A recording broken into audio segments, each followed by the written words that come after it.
Coming up. I didn't test this. I hope it works. God, I hope it works. Come on, cooperate with me. Do it. You got this. I believe in you. Don't be too loud on the ears. Ooh. Ooh. Speakers. That text is crusty. Would you like to create yes. This game is old. It's been a long time since I played this game, chat. A very long time. So we're gonna get some nostalgia rush back on this one. For sure. But let's start with the opening. Cause the opening's always a banger. Nintendo! Not a great start. Next level games! Terrible start.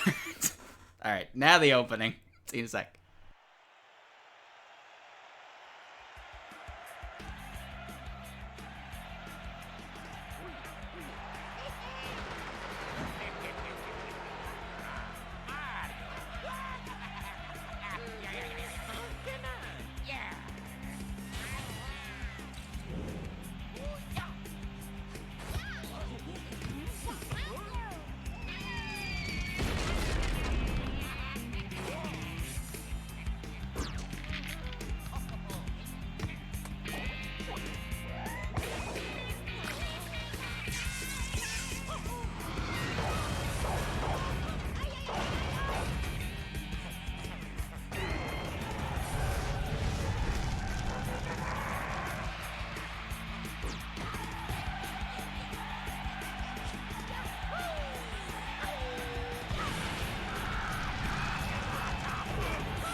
Man, that brings back some good memories.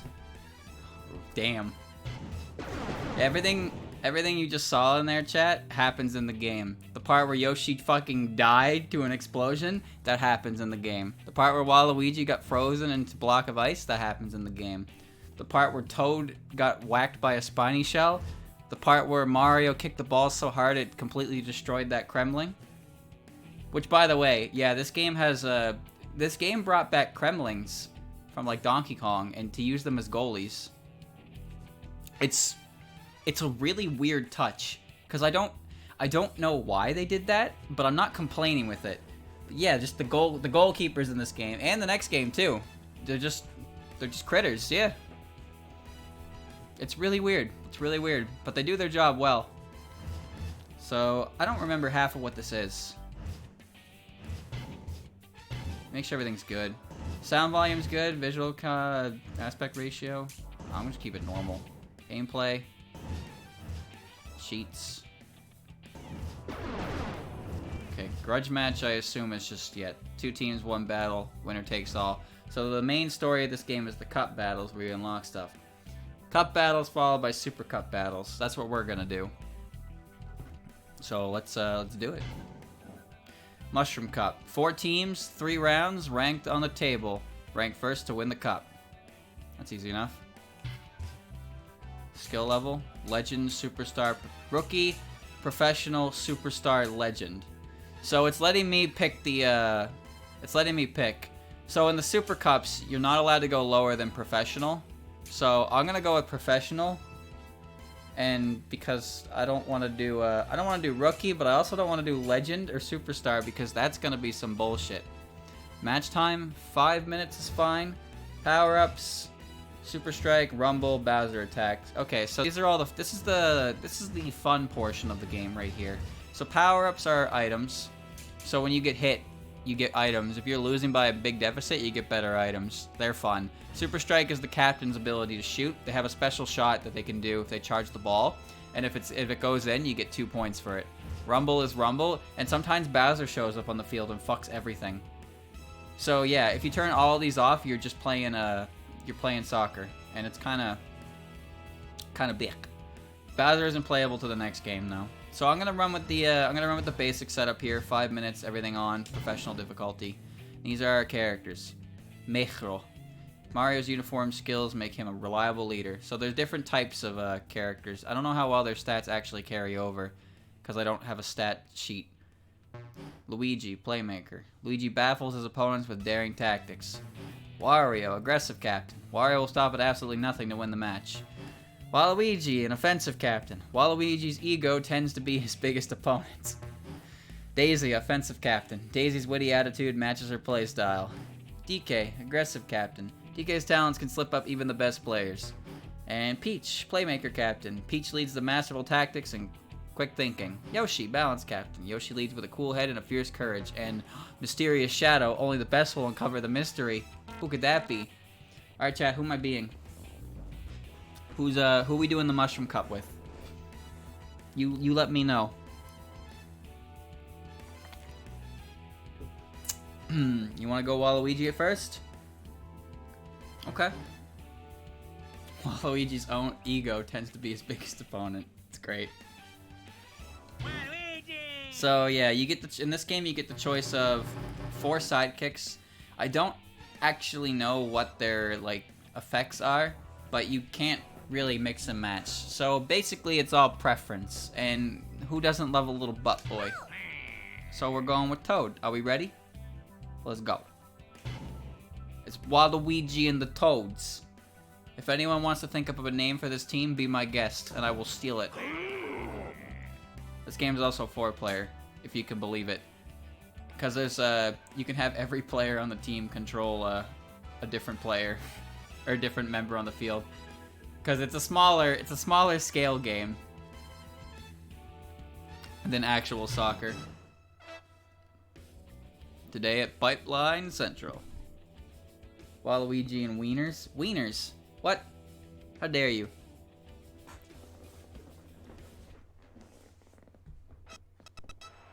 Ooh, that's some crust. But I got through. Team Crotch Chops.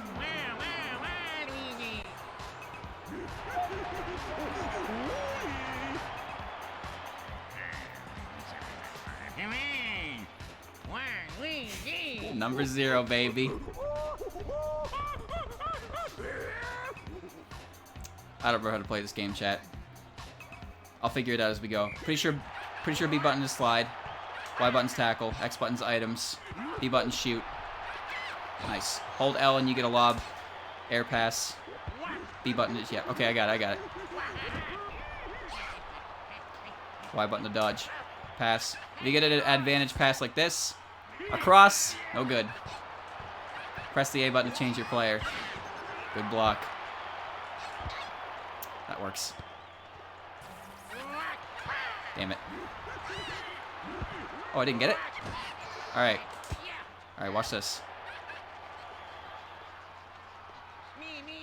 I got you. Slow motion shot if the ball's green. If you hit the goalie head on, it can destabilize them for another follow-up shot. And then you can do this. I'm good? Nah, no good.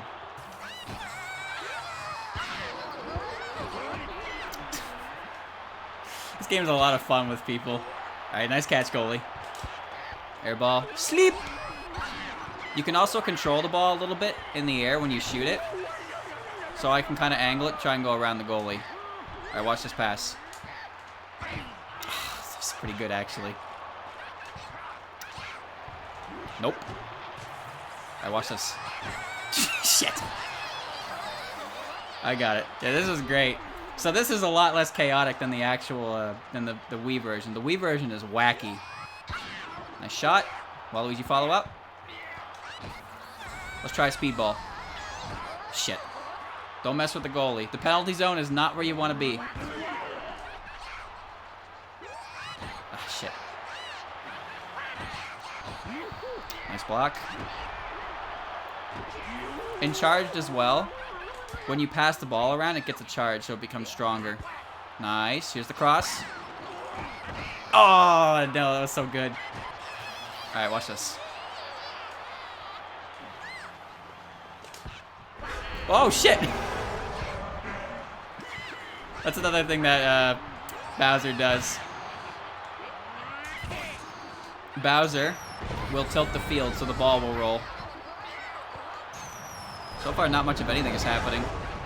No music either. That kind of sucks. I don't know if that's just the stage of the game, though.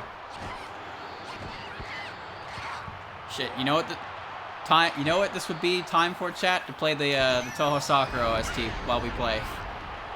Just lower the music and sound effects a little bit separately, so the sound effects show through, but we have Toho Sakura music all the same. All right, get out of the way. This is Toe time. Here we go, Toe.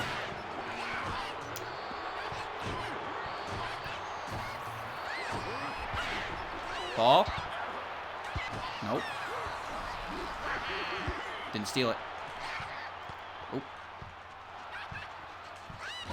That toad has been... Look at that. That toad is burnt.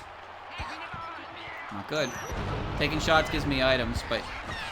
Tackling gives the opponent items. But if they have more than 2 items, that's a goal. Nice.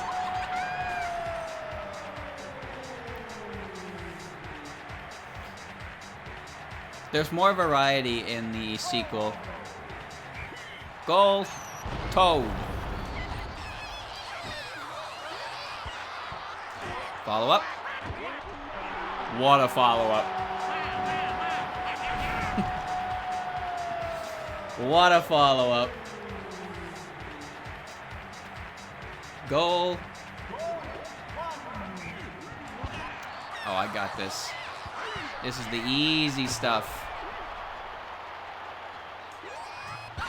Big curve. Ooh, top of the goal. Look at that.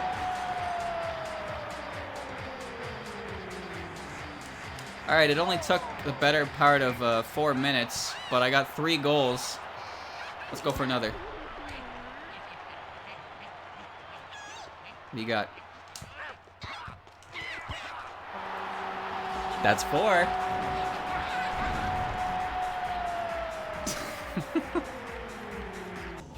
Whoops.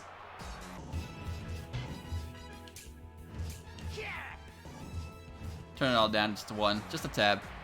So yeah, if it gets to a point where the lack of music isn't really doing anything for us, I can just put on the Toho soundtrack, the Toho Soccer soundtrack while we play.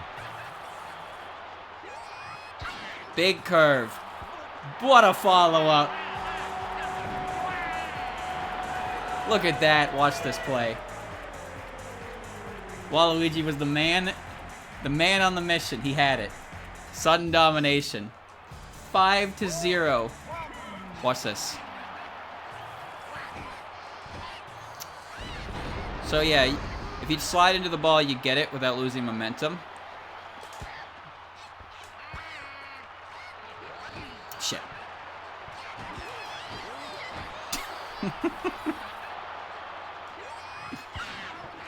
Oh, I slipped on a banana peel. I don't think so. Let's go for a big super strike. Ooh, that's not good. Shit. Really?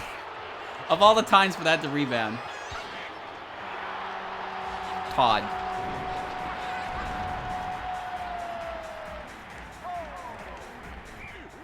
Okay, let's try this again. Shit. All right.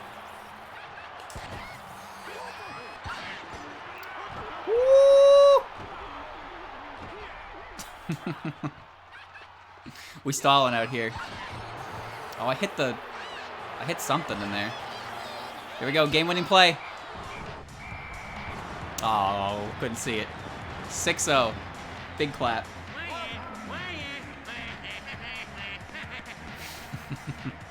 Now the highlights, baby. Here are the highlights. Crispy shot. They see? No goalpost in this game. That was the best one. That was my favorite one. Hit the top of the net, but the rebound from Waluigi was too good. Look at that. 6-0, not even close. And then the highlight of the match. I mean, that one was good, sure, but it wasn't as good as the last one, in my opinion. All right, let's go. Let's see. I took 26 shots, 32 hits, 2 steals, no super strikes, and 4 perfect passes. Perfect passes is the green one, by the way. That indicates you do a big good follow-up shot. The thing about air passes is you can still intercept them. You can intercept them. So the way the scoring system works is you win, you get 3 points. You lose, you get no points. But if you a sudden death means you won during a sudden death, which you get less points for. So it's basically round robin, and you have to be on top by the end of the game. All right, Joshy. Today at the underground. Oh yeah, no, this game is a pretty, I wouldn't say simplistic. It's not a good word for it, but it's not as chaotic as the follow-up. Chad, I smell smoke. Can you just give me a second while I figure out why that's happening?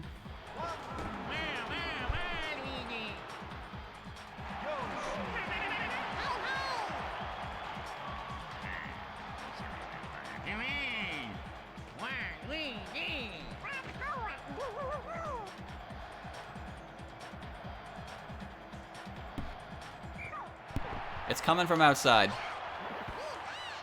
Oh, that's not a good start. Don't think so, brother. All right. Big kick, no kick. Koopas sound like horror show when they get hit. Nope, gonna stop that right now. Nice steal.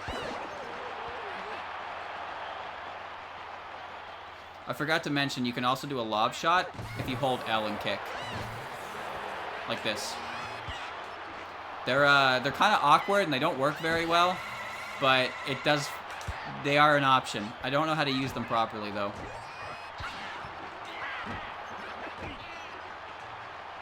Okay, let's see. My toad is now floating.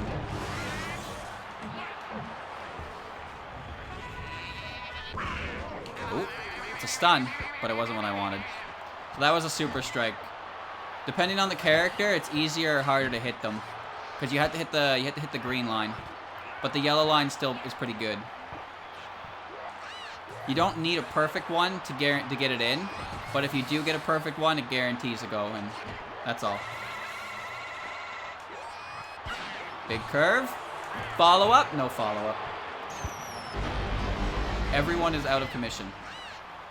Please give me the ball. Nope. Get out of here. Get out of here. If you hit people with the goalie, they don't get items. Oh, he caught it. Nope, that's mine. What you gonna do? What you got? What you got? What you got? What you got? What you got?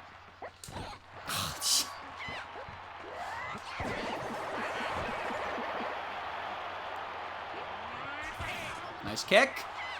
And the goal post. Really can't escape the goalpost no matter what soccer game I play, huh? Nice pass. Wait, it's mine.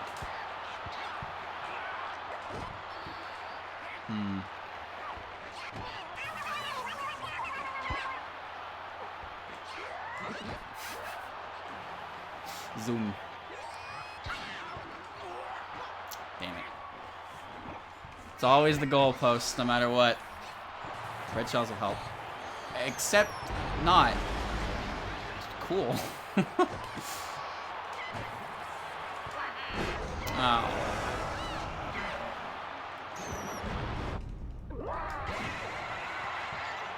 Alright. Now the ball's in my court, but I still haven't done anything with it for 3 minutes, and now the entire arena has tilted. I get it. Huh? Uh-huh. Nope. The goalie is the only character who is not hurt by Bowser. Ooh, you thought. Well, that's good. That might be enough.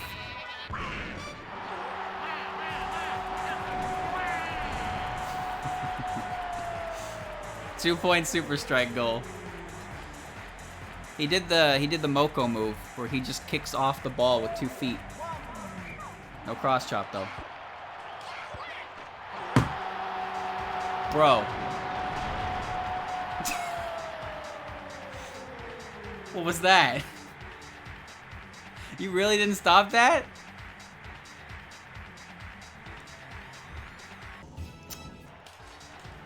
Great.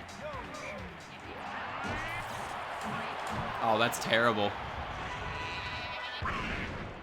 Oh. Also, if I forgot to mention, if your super strike is abysmal, the goalie will catch it and throw it back at you, and it will hurt. That's mine, kid. Nice shot.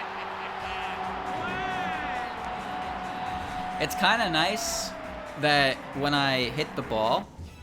Hold on. When I hit the ball, I don't have to worry about RNG just being like, oh, sorry, you're incredibly difficult to stop shot. It just didn't work because it hit the side of the goal. Well, that's not good. I need red shells for that because I can't really dictate where those go, huh? Oh, that's mine. Luigi. Yes. All right. Maybe 5 minutes was too much, but you never know how much time you're gonna need. Try to keep it as average as possible. I can't believe I swooshed in on that. Well, hot damn. Wasn't good enough though.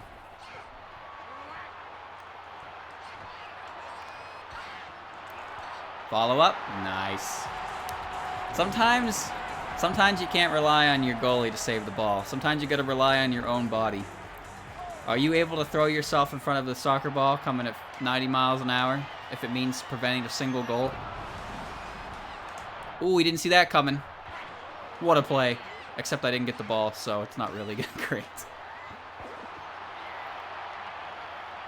Alright, here we go. Oh, that was his. I thought those were mine. Big pass. Pass, pass. Big pass. What? That was a terrible pass. Shit. I can't interrupt the star. But the star does not last when you go, the gauge activates, so it's not that cheap. Ooh, nice steal. Okay, alright, slow down there. One last big one. Let's go. Oh. And now I put the controller down because I cannot lose.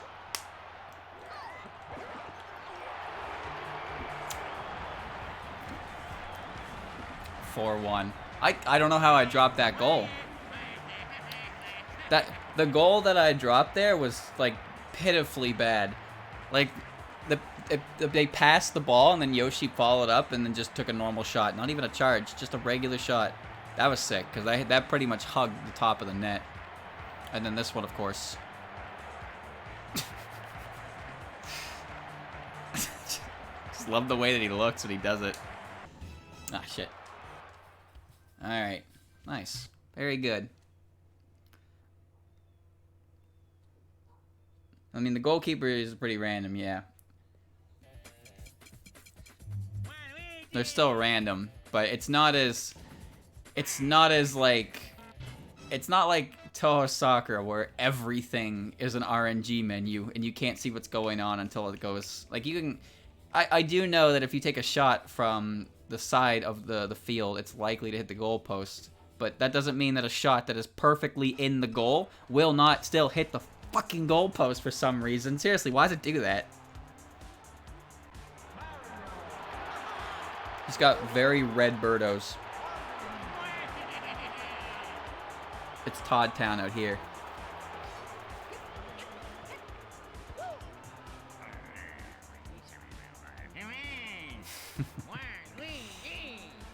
Shoot from the halfway line. Hell yeah. Like this. Oh, if you press the B button and you're not on the other side of the field, that happens. It's basically the same as a clear, I suppose. Oh, good job, Todd.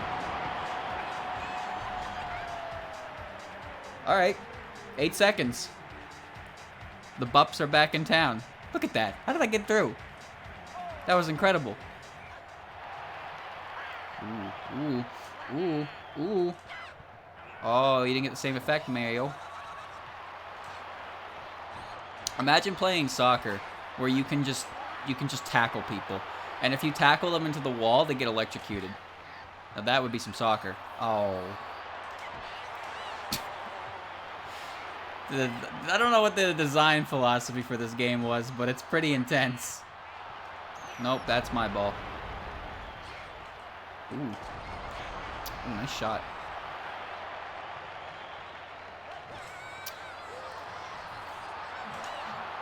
He blew it. I hope. Nice block. All right.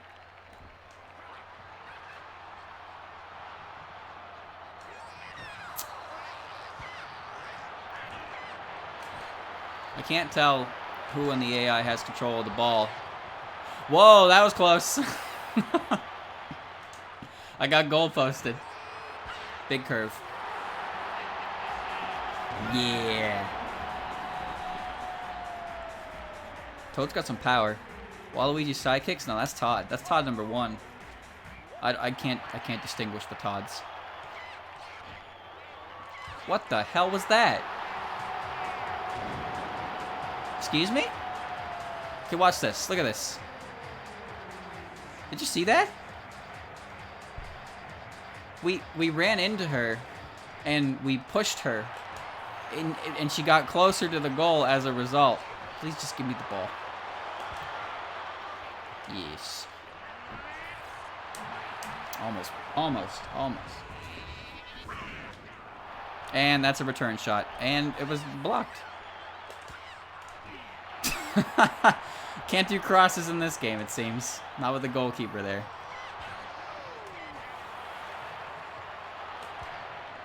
Big kick. Ah.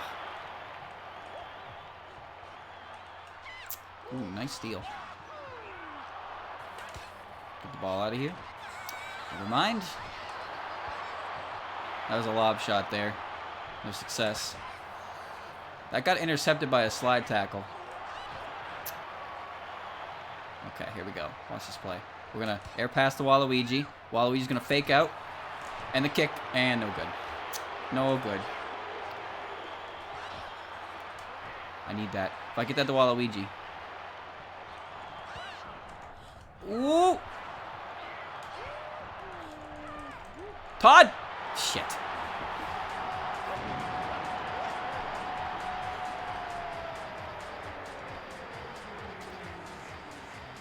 Get that rainbow wind chime. That was a good one by the computer. But now it's my turn. Oh, man. Just let me get the perfect. That was a good shot, though. But no rebound follow-up. Fuck.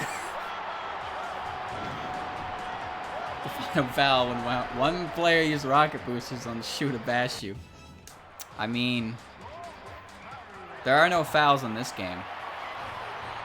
And everyone's dead.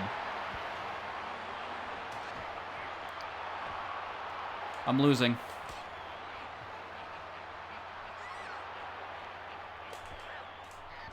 Big hit. Not good enough. No. Nice block. Oh, no! Chad, I'm losing.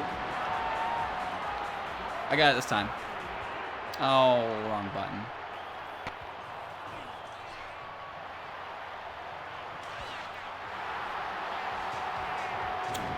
Okay. All right. No problem. No problem.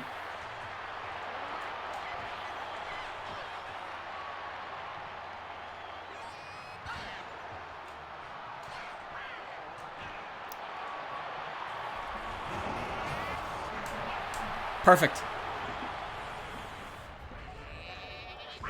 That's gonna put me back in the game. Yeet ball. There you go. 2 points. 2 points. One more.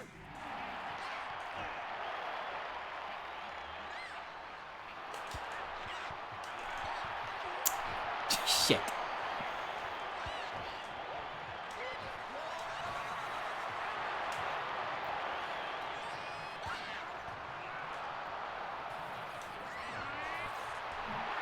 Please work. Please work. Who's losing? Who's losing? Who's losing? Not me? We ain't losing.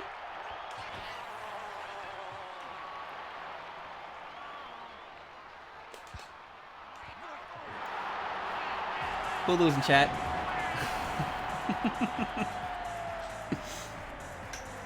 You thought the game was over? You think a 3-point lead meant anything? Falcon cleats? Nah, son. Shit. I'll take the clear. 7-5. This is a high-scoring game. That's mine, kid.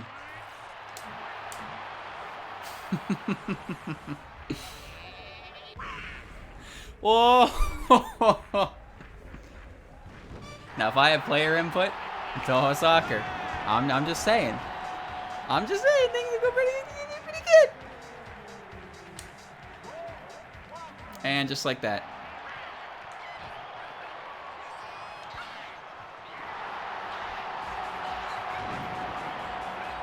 Now we're just rubbing it in.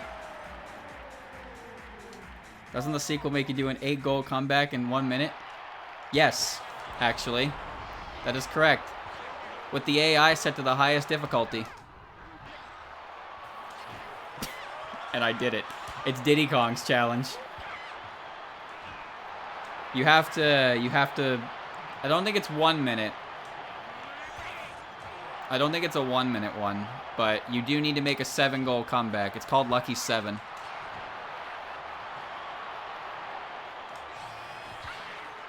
Oh, it hit the shell and fucked up. Just kicked the ball at him a few times. Oops! That's fine. We balling out here. We balling. Waluigi?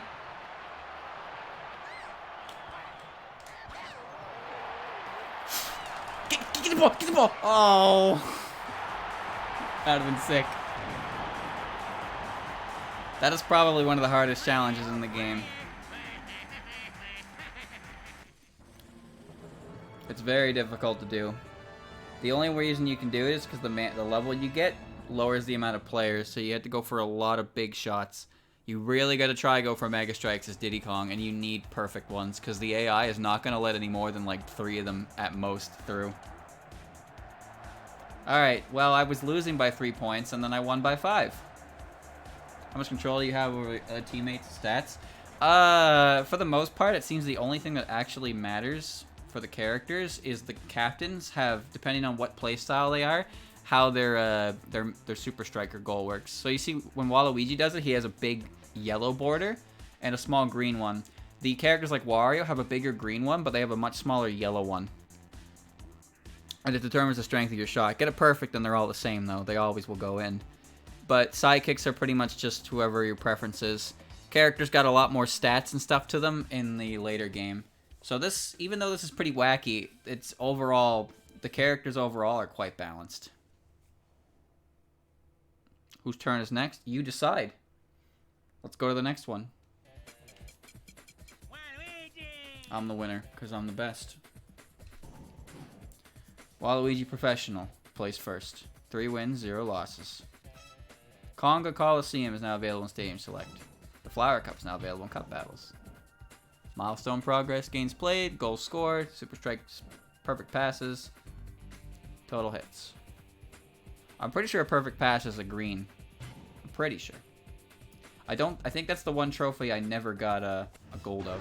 Because you can go to spoils down here and look at your trophies for the milestones. So play 100, get the gold. 300 for shots, super strikers, but yeah, tactician award. So I don't think I ever got the gold one, or if I did, it was the last one I did get. And then this one's the one you get the first, the paramedic award, because 1,000 hits for gold is not that hard to pull off. Just gonna beat the shit out of everyone. Custom battles, create your own grueling battles for up to 16 players. See, that's cool. That's cool, but if I was going to do anything tournament related for strikers, it would be in the next game, where there's a lot more variety in teams. And it's a lot more fun to just watch, in my opinion. What is Strikers 101? Learn new moves and practice. Okay, I don't need to practice. I remember exactly how to play this game as soon as I jumped into it. Alright, Luigi and Hammers. You want to do Luigi Bros? 16s, 5 rounds, ranks on the table, first to win. Professional, everything's good. Alright, let's go Luigi. Luigi's a playmaker. And the Hammer Brewer. Let's go. Yoshi, DK, Wario, Mario, Daisy. Are we ready?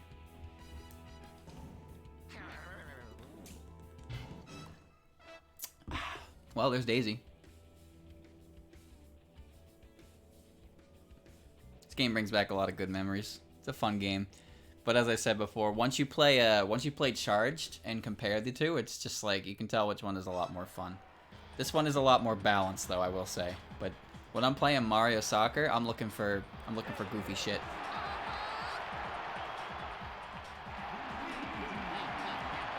Got some sick outfits.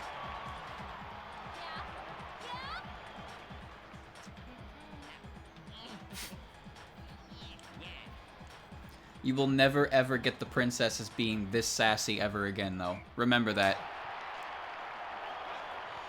Big goal. Big goal. Got him with that green thunder. Nope. Hey. Oh, that was a bad shot. I think Z... Okay, Z button changes your item layout. Shit.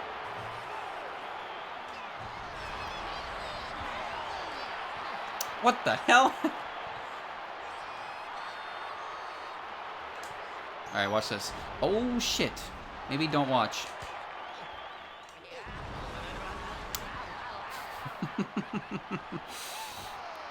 It crashed into the shell and blew up. Now everybody is charred. Oh, I didn't even know you could do that. Make it clear. Sometimes shells explode.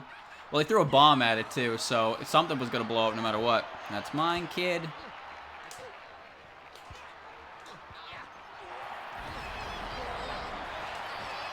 Oh. Almost. What do we got? I'll give it to the goalie. The bomb doesn't work on the goalie. We'll go low. Nice. Big loops. Yeah. Shell slide, baby. So some of you already know the people that worked on this game, Next Level Games, they were originally, after Strikers Charged, they were working on a Mario wrestling game. But it was canceled, I guess, for being too violent against the image. Something like that. In other words, a bunch of nonsense. I said it before, but I would love to see Luigi just fucking suplex someone. That would be the coolest shit. But no, too violent. Too violent for Nintendo. Hoo-yah! Ooh, get out of my way. Big goals. Big goals. Yeah. Oh, if I get the ball on Luigi, I can... Green Thunder, baby.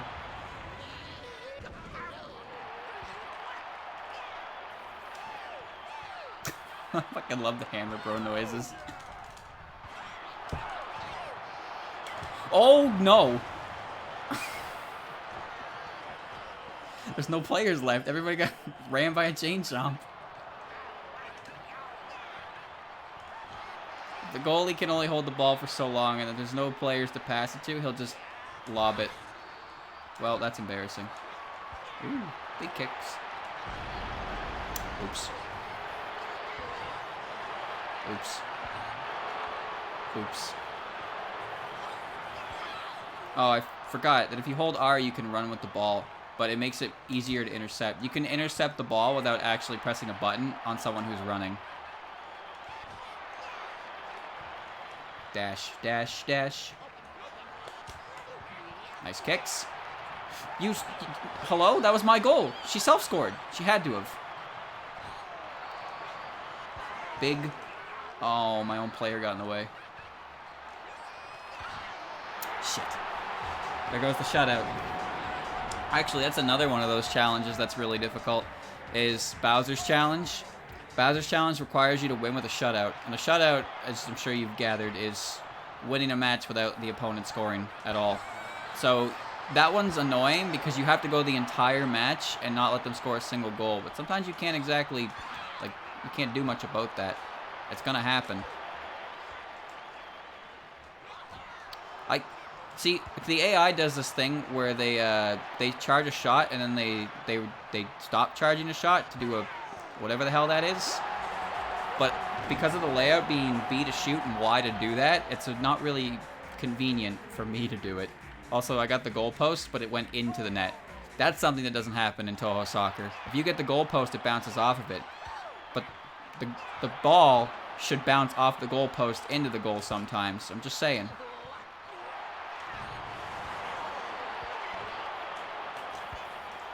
Big kicks. See? See, you can't do that. It's illegal. That's an illegal technique. I threw those when I was up there. Ow. The wrestling game started off as a volleyball game before they started adding wrestling moves in it. That's hilarious. They should do that. They should get back on that. Considering what the Switch has put on its library at this point, I think a Mario game looking like that should be fine. Actually, speaking of that, chat, did you see that interview with someone? I don't even know who it was. I didn't actually see the interview myself. But I learned of it because when I was watching Vinny play Origami King, he made mention of it. And I guess in an interview, someone said that the director of Paper Mario, that's who it was? Oh, that's bad. Yeah, they said that it's impossible to like add new characters to the Mario universe. Like, you know, Paper Mario was early on, especially with Thousand Year Door, and like Super Paper Mario was very well known for creating new areas in the universe with new characters. Even Paper Mario, which the story of Paper Mario is still Bowser, Toad, and Peaches, but ooh, nice shuffle. Ooh, the wave. That's hot. The story of those games is pretty simple, but it's the first in the series, so it makes sense. But it added new characters with the Star Spirits and all kinds of different things and worlds and environments. Thousand Year Door one-upped that pretty well. Super Paper Mario 2, even if you don't really like the characters that they went with, then you can still agree that it's different. It's not toads everywhere. Let me point at Odyssey. That's another thing, right? Odyssey was just like, hey, you want real humans? Like every single game in the Mario series will introduce new characters and elements to it. But for some reason, Paper Mario has reached a point where it's not allowed to do that. Does anyone have the exact quote on that? Because I would like to read that, because I don't know the exact quote. And I'd love to give the guy the benefit of the doubt, but I can only assume that based on what I've heard, that it is just as bad as I was expecting. Beach Volley in MP4. Alright. Ooh. Mario and Luigi. Red Fire and Green Lightning. Or Red Thunder and Green Lightning. I need the exact quote so I can be sure of it. Since Paper Mario Sticker Star, it's no longer possible to modify Mario characters or to create original characters that touch on the Mario universe. That is the most bullshit statement I think I've ever read.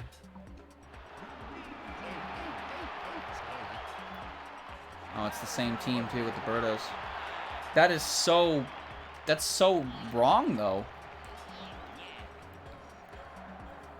That's unbelievably incorrect.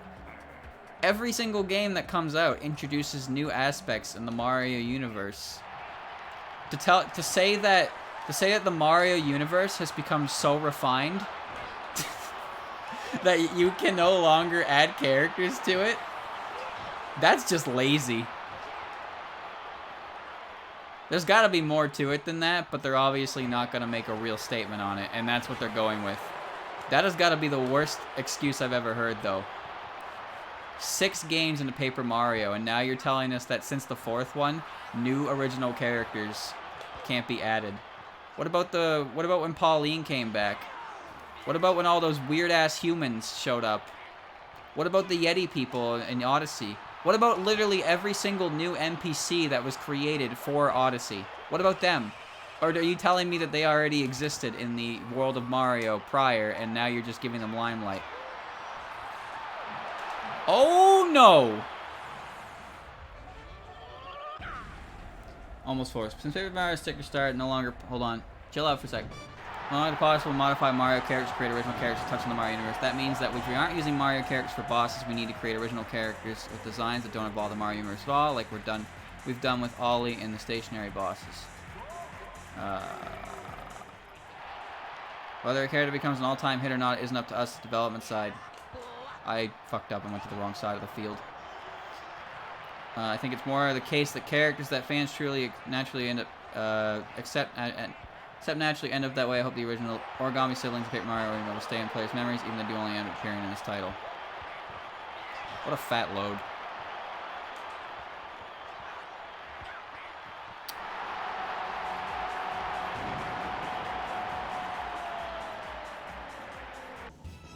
What a load.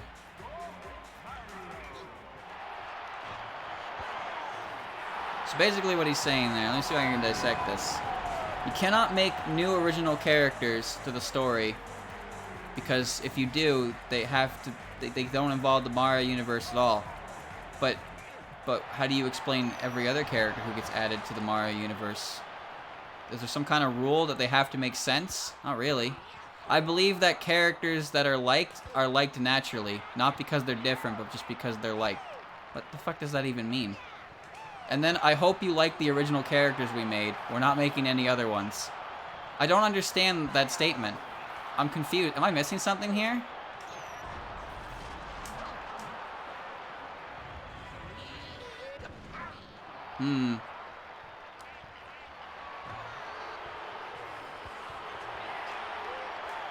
Oh, no lob shots, please.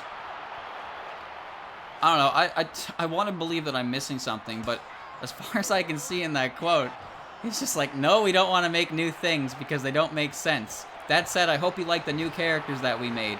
And we believe that the characters that you ended up liking from the previous games that look different, it's just because you like them. What does that even mean? Slow-mo, baby.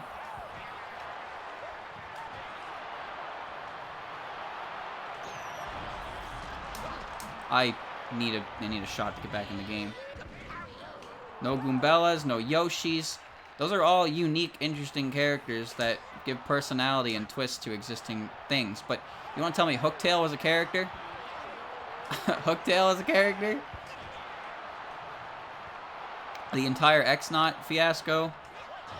Grubba, Cortez, Dupless, Smorg, whatever the hell that thing was.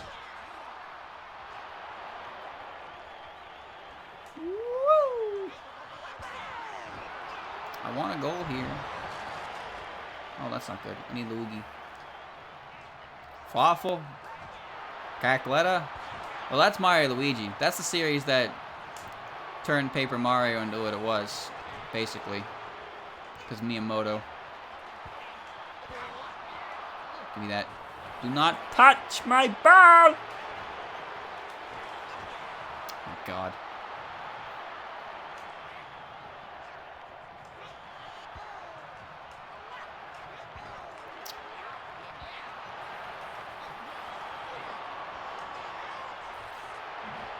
Okay, after you do that too close to the goalie just hits you.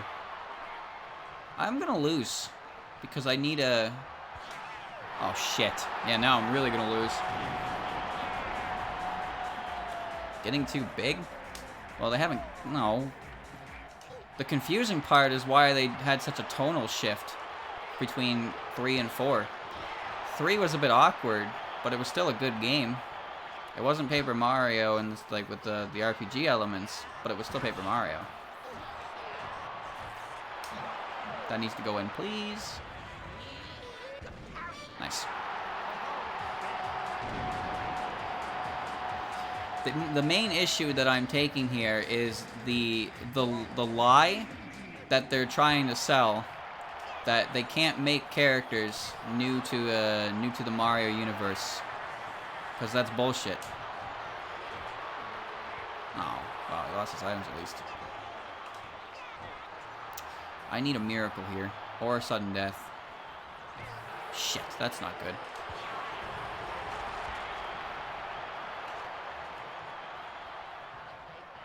Oh boy.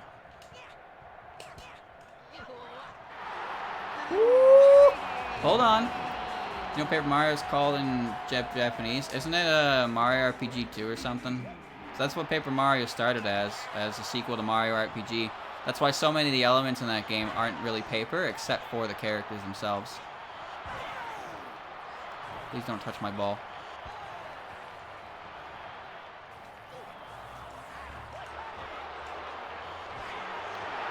I can't believe I just won. I can't believe I just won.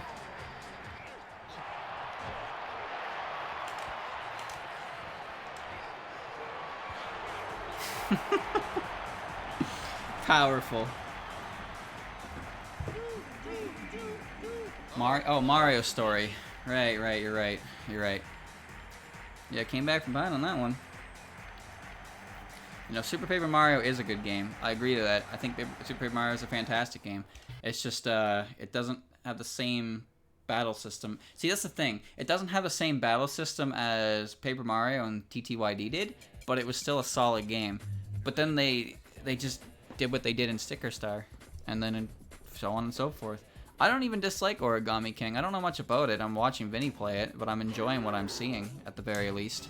It's just, you know, if they put more life into the game, like, Toads are fine. You can use Toads. There's nothing wrong with that, but you could, you know, stylize them a bit.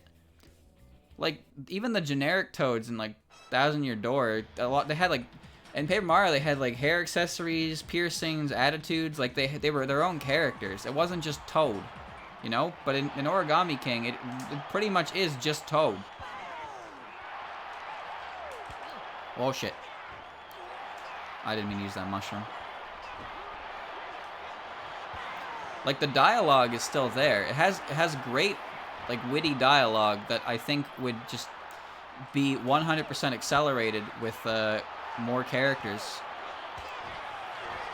It's just they do this thing they don't want to. Give me ball. Give me ball. God damn it, Luigi. Which Hammer Bros are mine? I can't tell. Oops. Items. I tried to jump over it.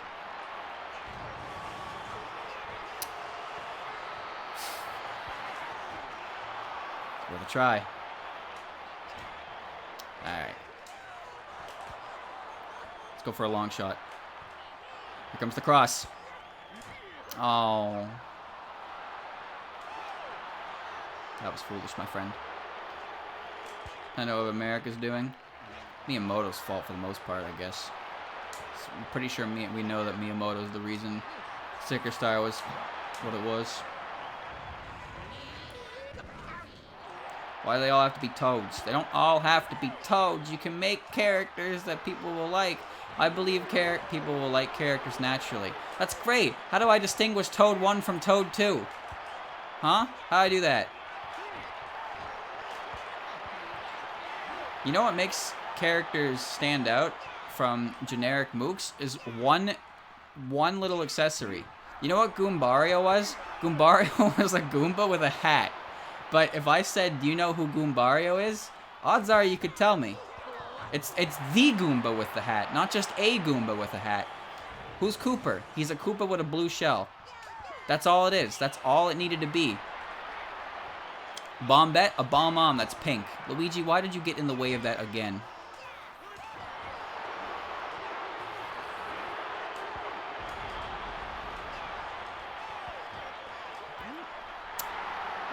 Handball. He punched it. He absolutely punched it. Usually Miyamoto likes change on Zelda games. Well, Miyamoto loves change on Star Fox games. The only Toad that has any visual difference is the museum curator so far that I've seen anyway. The museum curator has glasses. That's it. Like, there really isn't that much you have to do. Alter the color to something abnormal, or like add an accessory. Koops in Thousand Year Door is a Koopa with a bandage on his nose and he's wearing a hoodie. That's it. Not a revolutionary design, but it's enough. That's all you need. Bao is Bao's a ghost. Bao's a boo. That's it. And she has a bow. Bow, boo, bo, bo, bo, bo.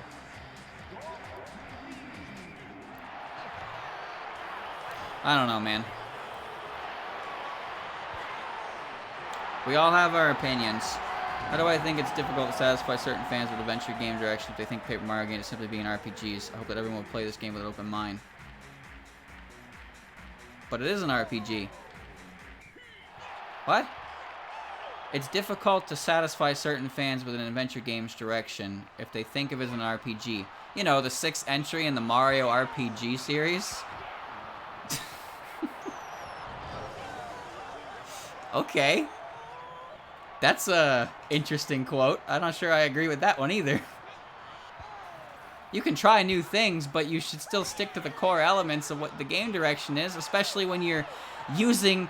It's the 6th entry in the series, man. If you want to make a different game, change the IP. Don't piggyback. You know what happens when you piggyback? You get Federation Force. The game that came out after Other M. That was supposed to be Metroid. But then fans of Metroid were like, what the fuck are you doing? That's not Metroid. Don't call it Metroid. Make a game. It doesn't have to be Metroid. But they call it Metroid because they know if they attach it to an IP that exists, it'll sell better and make a lot of people mad.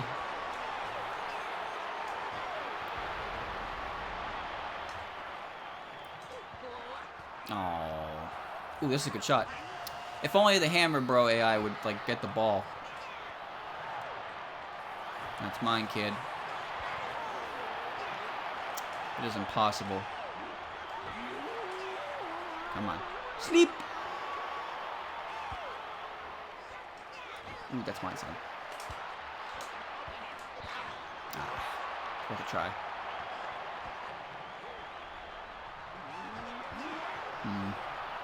I should be okay, but I don't want to... What the hell? I'm going to hold this for a second. I feel like if Final Fantasy became a dungeon crawler. You know what they do? They make a spin-off that makes it a dungeon crawler. That's what they did with Chocobo's Dungeon. They made it a mystery dungeon game. They didn't just be like, oh, here's Final Fantasy 16. By the way, the entire genre has changed and been altered, so it's not what it used to be. And we really hope that you understand that. And we're sorry that you don't like it. Like, what the fuck? Look, I like Nintendo. I like Nintendo games. I do. But Nintendo's philosophy on some things is really, really bad.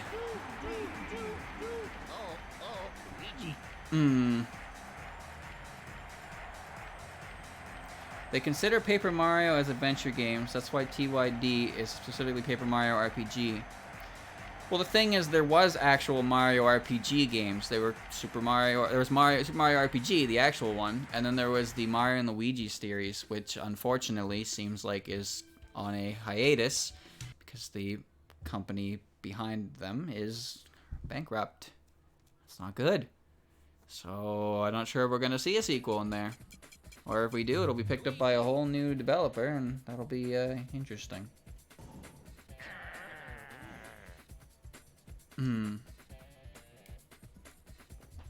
The issue...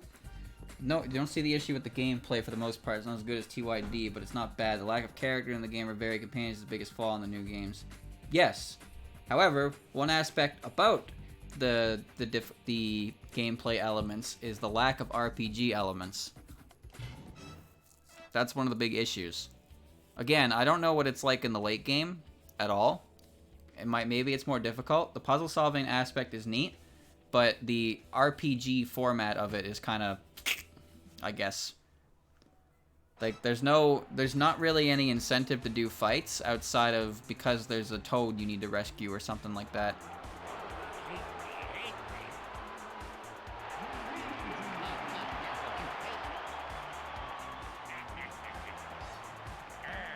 Ooh, jiggly. Something that bothered me video streams is the first attack bonus seems totally pointless. Oh yeah, it is. Because the only thing that actually gets hurt from the first attack is the first one in the line. But you always hit the entire line. Or you want to always hit the entire line. So it's just like, why? Nice start. Nope.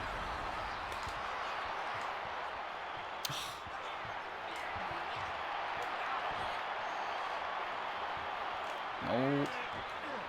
He doesn't go very far, does he? Wario's like the only character in the game who actually likes getting electrocuted. Just thought I'd point that out. Wow, that was a good shot.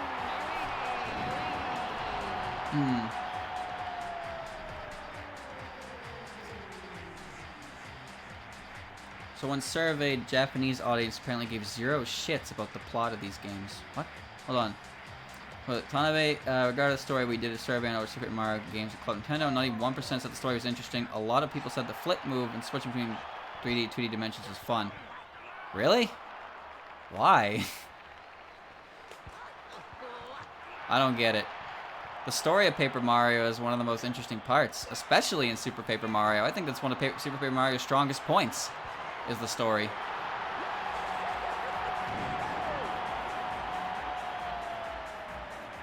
Did they release the did they actually release the results of that survey, or is the sources just do trust me? That's another thing too. I want to know that, because it becomes a bit dubious when they're just like, yeah, we did a survey and this is what it was, but we're not going to show you the actual results. You're just going to have to take our word for it.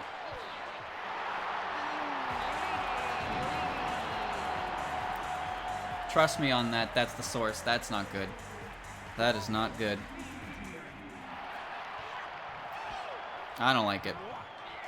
Well, remember what happened with the Mario Party series?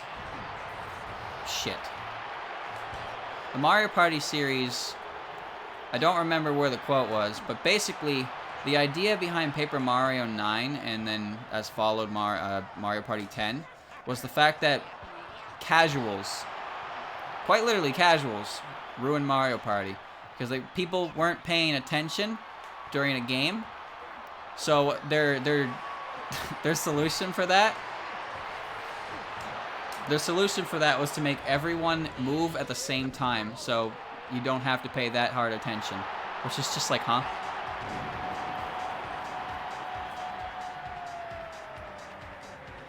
It's a bit goofy there. And to be fair, they realized their mistakes 2 games later with mediocre reviews for those games because they're not nearly as fun or interactive. They made Super Mario Party, which is a step in the right direction, but it still babies the it tones down the gameplay of the original Paper Marios by a lot. Smaller boards, smaller dice rolls. It managed to create a fucking tier list of characters because of the Ally dice shit. Star pipes are magic lamps, but cheaper. Like, there's a lot of stuff in Super Paper Mario that I think was not a good idea. But I'm at least happy to see that they tried to return to form, as opposed to another. Instead of Mario Party 11 being, oh, here's the card again, you know, that thing you liked. And I say that as someone who played both Mario Party 9 and 10.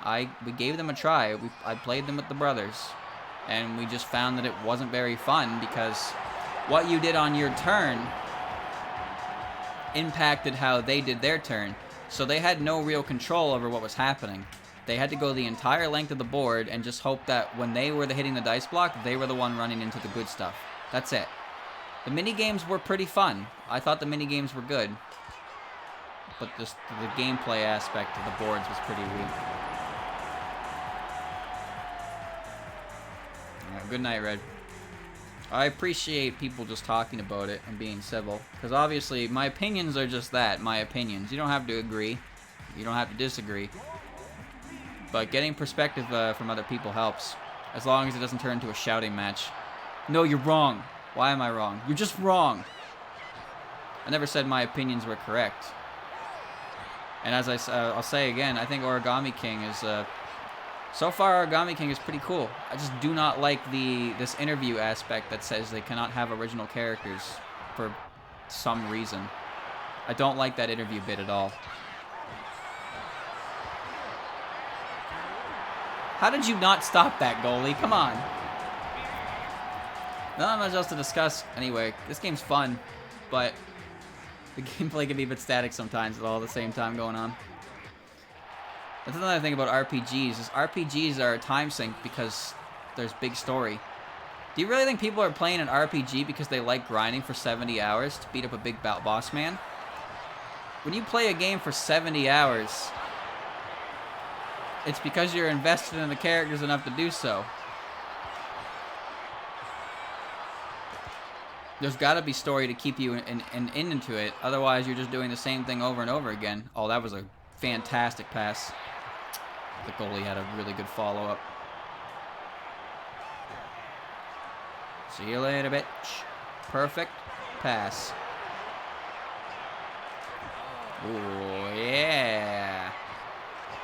Not much good that did.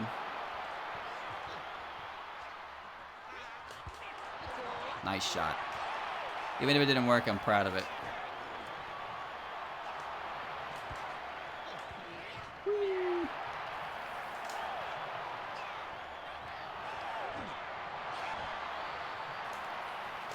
Alright, hold on.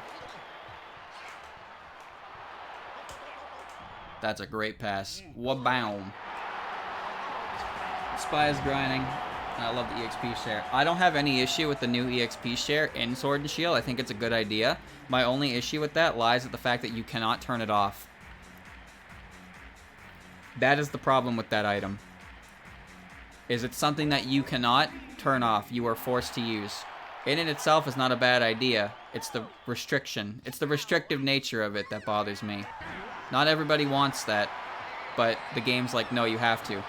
And the fact that the fix is something as simple as just, do you want to turn it on and off, which is what they had in X and Y. Gen 6 and Gen 7 both had that same property to them, but then Gen 8 was just like, nah, let's make it easy for everyone, regardless of what they say.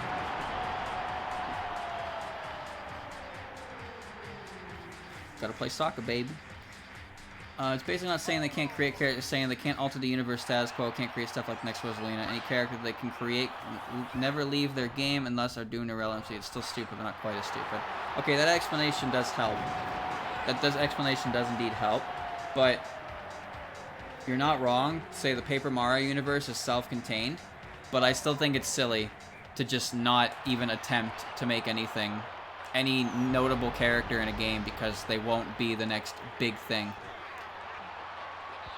People fucking love the characters from Thousand Year Door and Paper Mario. Just because they don't keep coming back doesn't mean you shouldn't try to make them, right? That's goofy. So just littering your game with toads will definitely hurt the overall quality.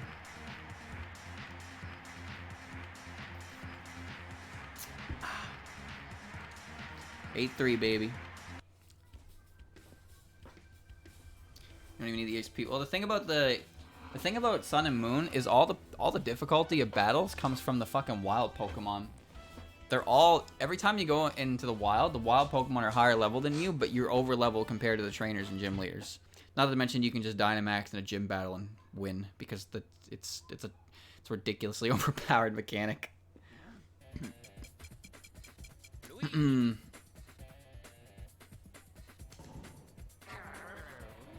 Grinding itself is something that can be done, but what I'm saying is that you wouldn't play a game that has nothing of value to you if it's only grinding. We can grind in games because we like the game, we like the aspects of the game, and we can put up with it to see more of the game, that kind of thing. But if it was just a game that was like, all right, here you go, now your mission, grind. You don't want to do that because you don't have any emotional investment in it. Why bother? My controller is rumbling like mad. Ooh, the big pass. Oh. Yeah, my rumble turned on, and I don't know why. And I'm really feeling it. It's kind of obnoxious, actually. Disgaea is one of the grindiest games I think I've ever seen. But, like, it has good writing, good wit, good art. There are great aspects about Disgaea that would make people want to go through all that just to see all the content in it. that kind of thing. But if they didn't have that, would you really want to sit there and grind for the post-game dungeons? I wouldn't. Even if I really like a game, I still don't want to grind that hard. Perfect. I've never played more than one Disgaea as a result of the grind fest that it ended up becoming, but I do think the series is pretty sick and has great art. I also hate some of the map designs because they're just designed to kill you. And in the first game, that council bullshit is really obnoxious. I want to use this feature. Alright, now we're going to let the random AI decide if you can use it or not. Cool. That's great. And they said no. Now what? Well, you restart the game and try again until they say yes. Fucking genius. That was a dumb mechanic. I really hated that mechanic. Yay, nay, nay, yay, yay, nay, yay. Approved! Denied. Alright, I guess I'll just restart. Just load the save again and try again. They really tried to make something out of it, but it was such a pain in the ass that I hated it. Why did Yoshi have a chain chomp? Ooh, that's not good. I can't stop that ball. Everyone is dead. It's like, oh, if you can bribe the different demons to get a better, a likelier chance of getting them to pass your thing, or you can beat up any demon that says no. That says no, but if you do that, then the next time you face them in that setting, they're guaranteed to hate your ass. And then you have to deal with that. Why another chain chomp? What?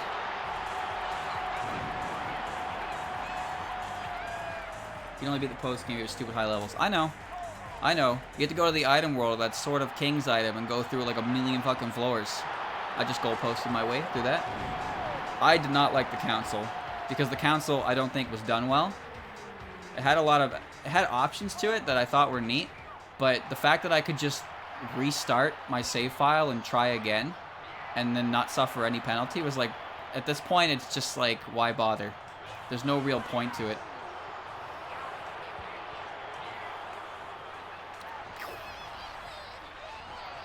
Alright, watch this.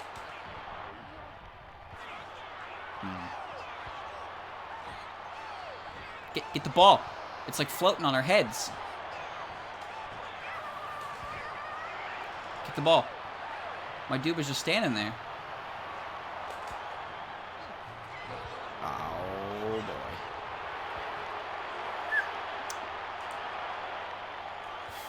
Item World I played very little in. There was a lot to that game, that's for sure. But it was more than I'm willing to put up with. Ah, yeah, I saw that coming. Alright, here we go.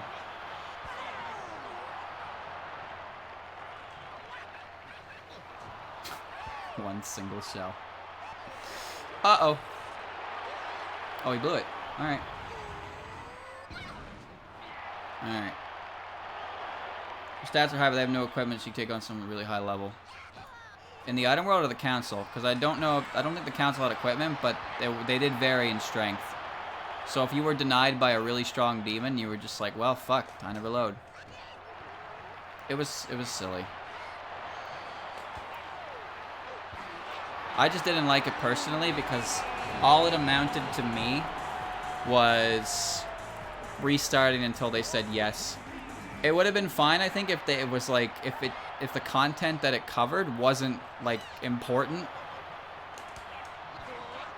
that kind of deal. But since a lot of the stuff you need to do in there is like kind of essential for doing things, having to go through that every time has just been annoying.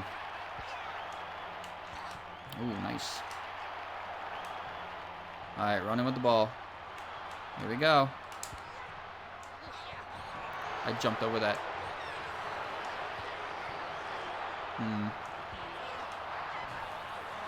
Nice try.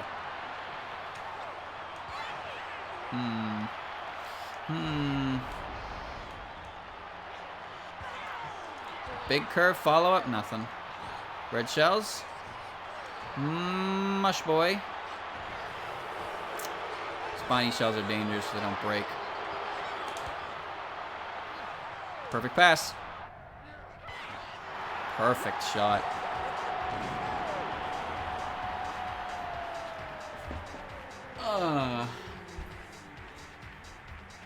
Yeah, I don't know anything about later Disgaea games. I only played the original.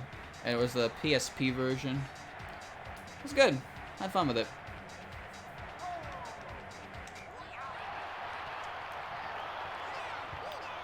Oh boy, here we go. Run, Hammer Bro, run. Shit. I think I might lose. I might lose. I'm all alone up here.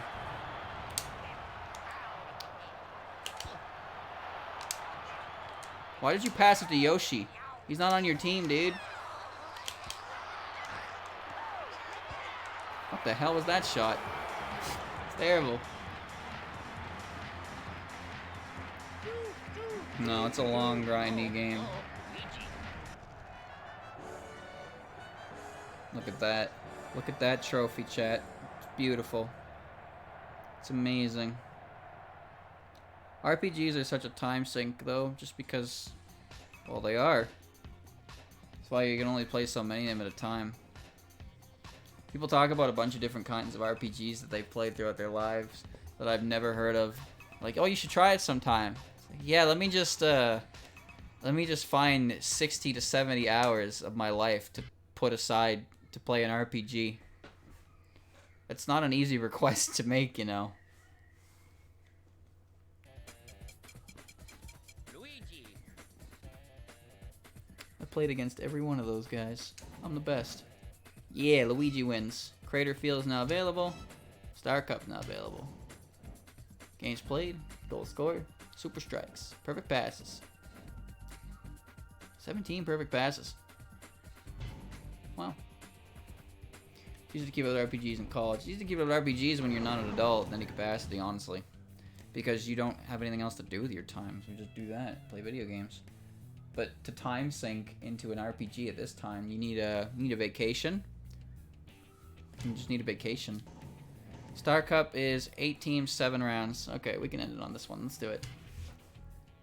Professional, everything's on. Who we doing, chat? Who we doing?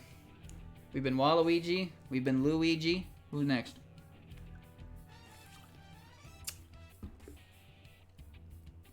Daisy. Daisy?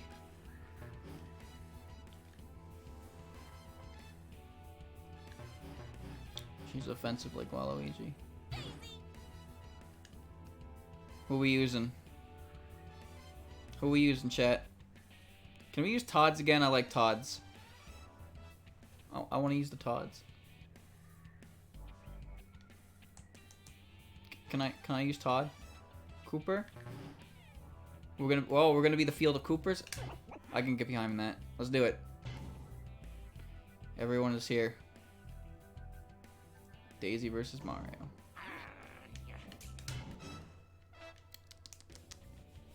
Here we go. I want to use Todd's. I hate the Birdos. I don't want to use the Birdos. I'll use the Coopers.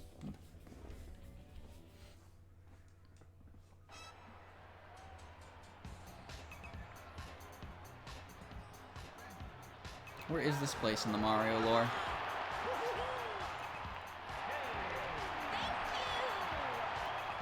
Oh. See, Mario has Todd's.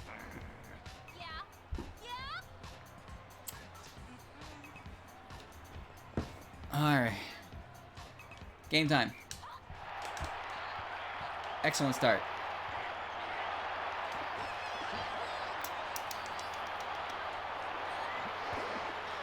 Banana! I don't even know what's happening anymore, man.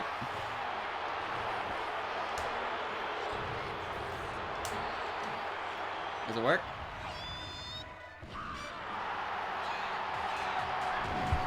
Alright, sure. See the roundhouse.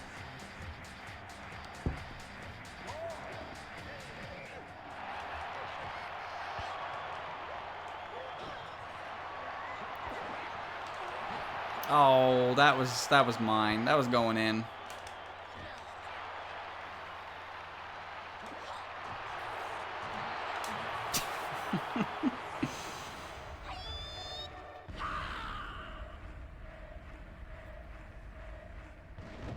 Good stuff. Good stuff. Hit him with the big dead. The big dead.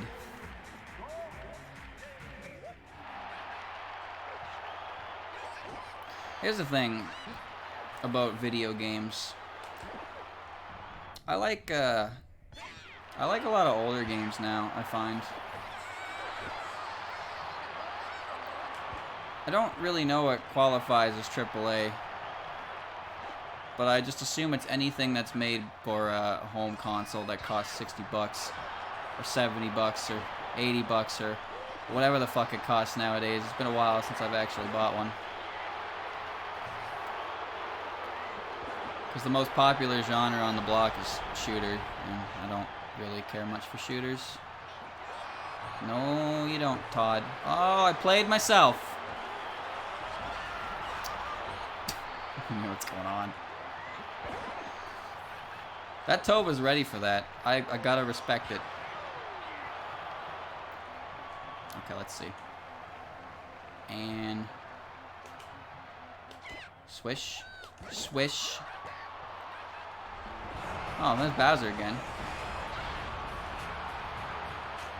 The ball is now rolling all the way down here. Nice. Bowser is not leaving.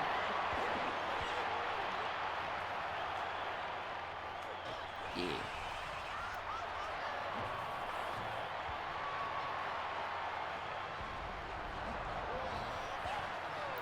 Body block. Goodness, what was I saying? Video games. Yeah, I don't know. I don't play very many new games anymore. Except Nintendo. Nintendo, I still play new games from them for the most part. Not all the time. You know when you try to like watch a new show or something, or you want to like watch TV? Something like that. You're like, I could try to watch this new show that I don't know anything about, or I could watch the show that I kind of want to watch again that I know I like and have a desire to see it once more. And that's why I struggle so much with new things. For the most part, when it comes to things like shows, or even games to a lesser extent, I tend not to really look into them myself unless I've got it on good word that it's worth my time, that kind of deal. Because I've watched my fair share of shows, and then after like I've invested so many hours into it, I just think that wasn't that great, was it? I hate that feeling. Of course, on the other end of that, sometimes you just bet it all on black, right? You give a show a shot, and it turns out to be really fucking good. Oh. And you gotta take that risk sometimes on a show being not good or a show being good. Can't be sure until you try it yourself. But with a recommendation or someone's word on it, it's just like, well, they seem to think it's pretty sick. So I'll trust their opinion and I'll take a shot. Yeah, why not?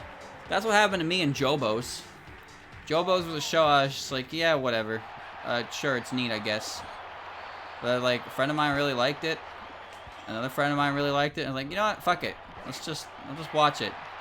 More than one person likes it that I know, and I'm looking for something to watch, I'll give it a shot. And then I watched it, and here I am. Jobo's Bizarre Adventure. That kind of thing. For some shows, especially something like JoJo's, is a hell of a time sink that not everyone wants to do. So I wouldn't want to risk that on a whim. I'd rather it like be told, like, yeah, it's good, it's worth your time, it's worth a shot. Different aspects of it, like that. Big cross. Never mind. Ah.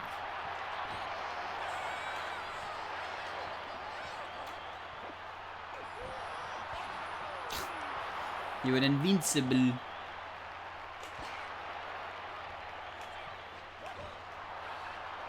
Part 3 is boring. Oof. Ooh.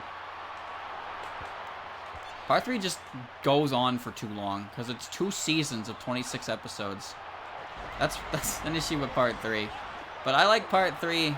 I like Part 3 because I like the characters that appear in it. Except Iggy. I don't like Iggy. But Polnareff and Old Joseph are like some of my favorite characters. They're great characters. They're really interesting characters. Jotaro's cool and all, but he's kind of just like, I'm the main character and I will do things when I need to. But like, it's kind of like Goku, I guess, where Jotaro's never gonna fucking lose. Jotaro's never gonna have any other real hardships. He's gonna come out on top every time. So I'd rather watch the side characters he has like overcome their own aspects and prevail. That kind of thing's more interesting to me because the main character will never lose.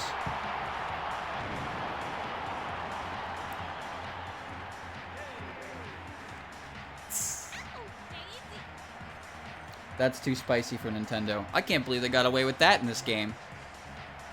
I just wanted to see Luigi suplex someone, but Daisy can do that? Alright. Alright, Nintendo. Horn dogs.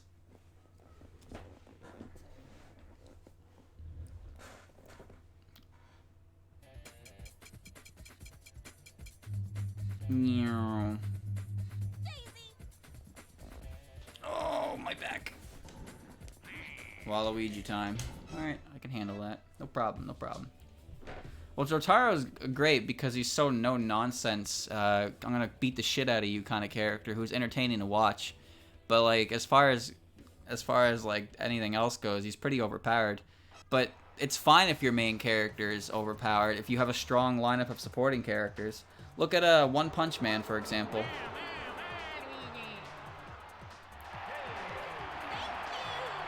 This is the crater, by the way. Nicest looking soccer field for sure. One Punch Man is a series that has a... Oh, nice job, Koopa. It's a series with an overpowered main character, but it does a good job because it has a bunch of supporting characters that are interesting. The thing about One Punch Man, though, is in the beginning, One Punch Man pretty much follows like this. A bad man pops up, someone tries to fight it, the fight goes as fight goes, but then Saitama shows up at the end and just completely sick shot, Daisy. Saitama shows up, hits the guy once, hence the name, and then that's over. And it's fine. It's fine if that's what it is, right? Because you can have a bunch of interesting characters in a show like that. If people... Expectations are already set. One Punch Man, he shows up, he saves the day. That's just what...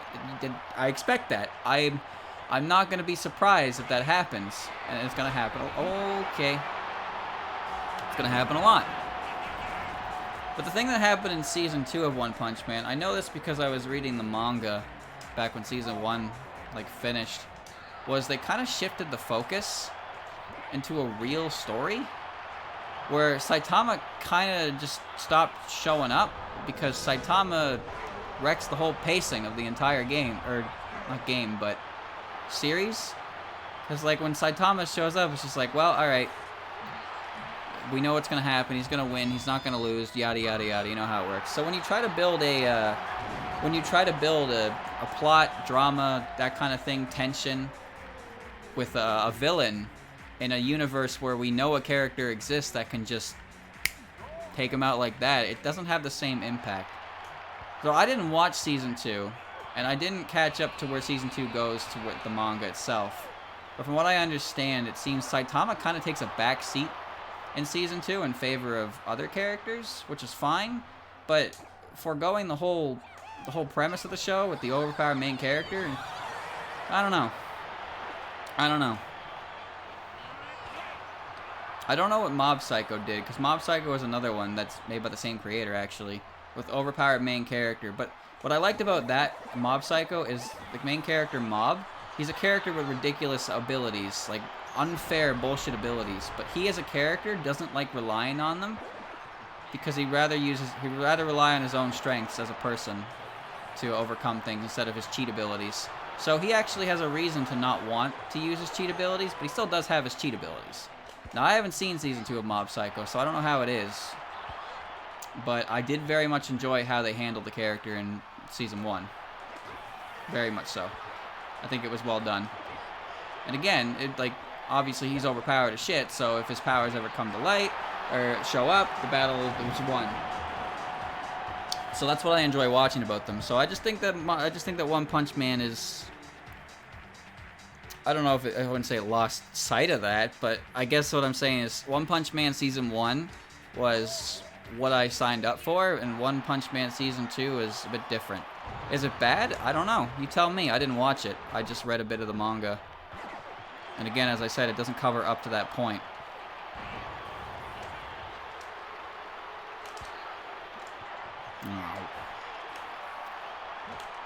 I just think Mob Psycho does it really well. Because it seems like the main character in One Punch Man Season 2 is the Gaara, I think his name was. The martial art guy. Nice shot, Daisy.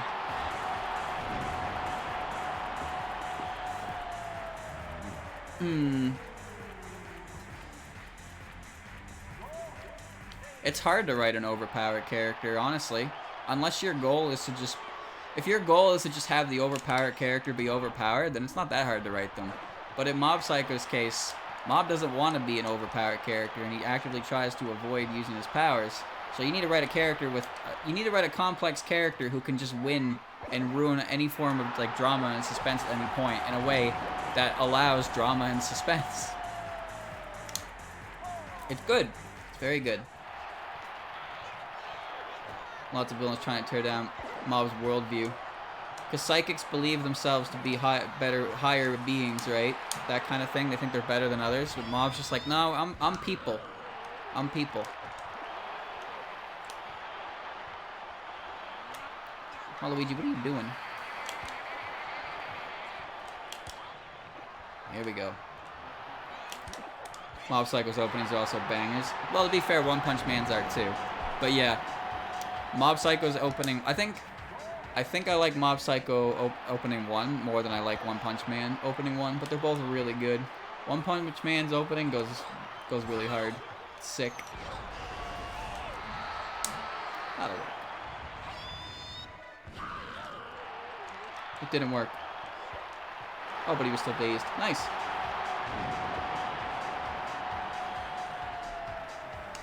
I got a few anime I gotta watch. Still need to watch the second season of Bookworm. And, second season of Love is War, Kaguya. That one's really good. I like that one. And the third season of Rom-Com Snafu is currently airing, so I'm waiting for that to finish now. In the meantime, I'm reading a manga of a show that I watched before. It's kind of trashy, admittedly. It's called We Never Learn. But I kind of enjoyed it enough that I wanted to watch the second season. And then the second season was okay, but it's a lot of misunderstanding tropes. It just gets really fucking annoying after a while. But whatever. Every now and again, we like to indulge ourselves in some slop. That's how it works. The thing I know the only reason I'm reading the manga though is because the ending to the anime was so incredibly fucking awful and rushed and bad that I didn't want it to sully my my opinion of the entire series. It's like School Rumble. I know I've mentioned that one a lot when I talk about bad endings. That's for sure. Cause here's let me explain it. Let me explain it to anyone who's new here.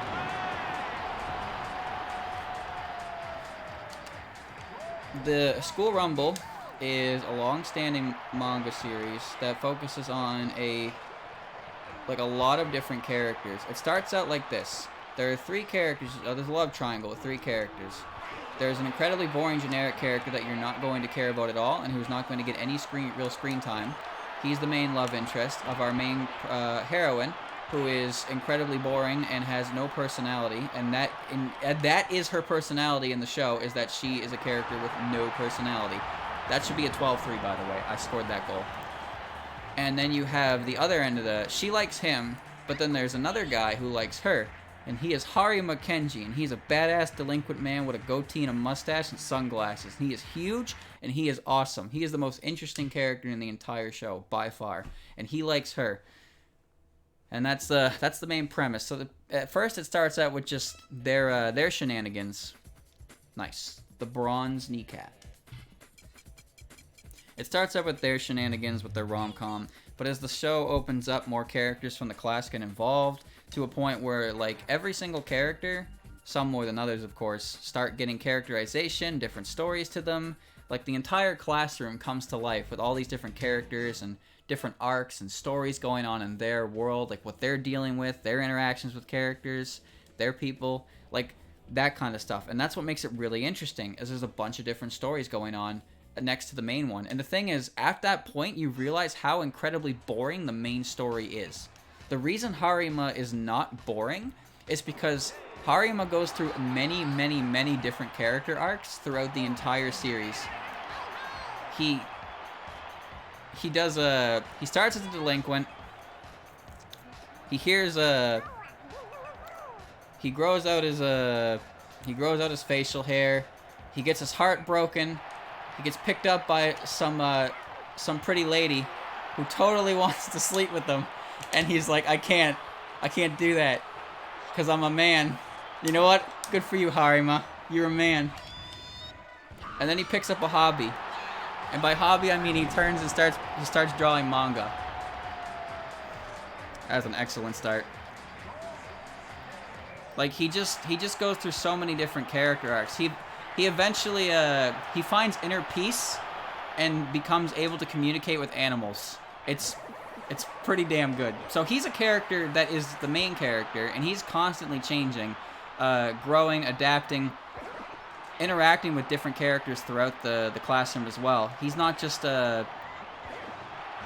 he's doing that, so that makes him interesting. The other two, however, that I mentioned that lead off the series are boring, one-dimensional characters who don't get any real characterization, except when they need to use the main girl to drive motivation for Harima to do something, because Harima's motivation is pretty much dependent on whether or not he is asked by our main girl. But our main girl does nothing except that at all, and it's just frustrating because that's her entire character. Every other character in the show, even the ones that are lesser developed, get at least something interesting, but her character pretty much just gets put on the sidelines with no growth.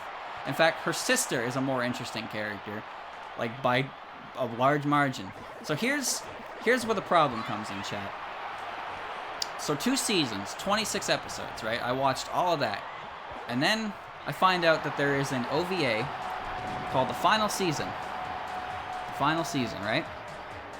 It's 3 episodes that cover the final chapters of the actual manga. It skips everything in between where season 2 left off and right where this final OVA happened, so a lot of different events that happened.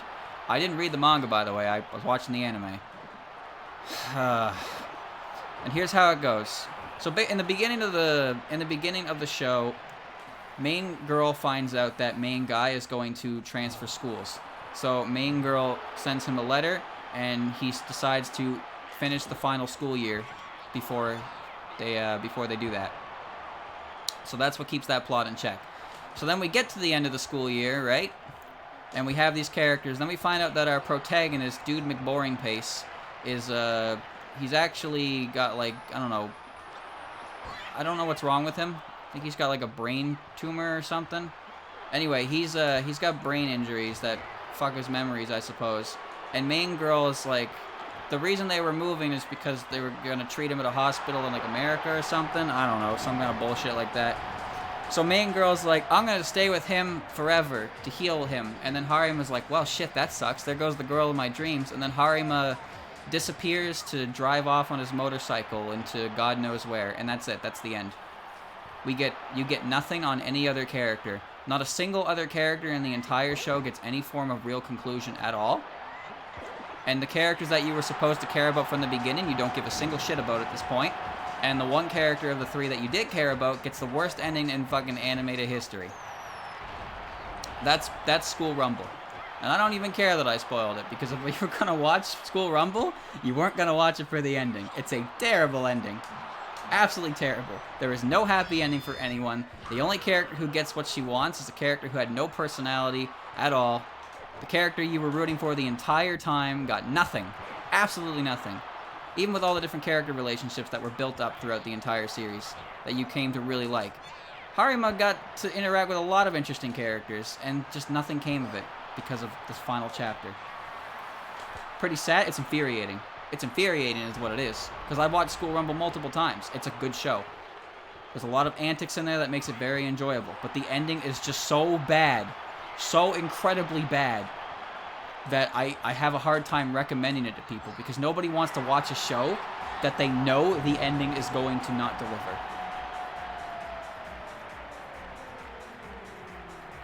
Terrible. Yeah, you're lucky you didn't watch the OVA. Don't. Unfortunately, School Rumble fans have to live with the knowledge that the ending didn't happen. Make up your own ending. I don't really care. You can do whatever the hell you want, but the real ending to that series is just so ugh. I don't know why it ended up like the way it did. I guess it's because the writer was rushed or something. I'm not really sure what caused it. But I hope, at the very least, that the guy who wrote it does regret that and tries not to do that again.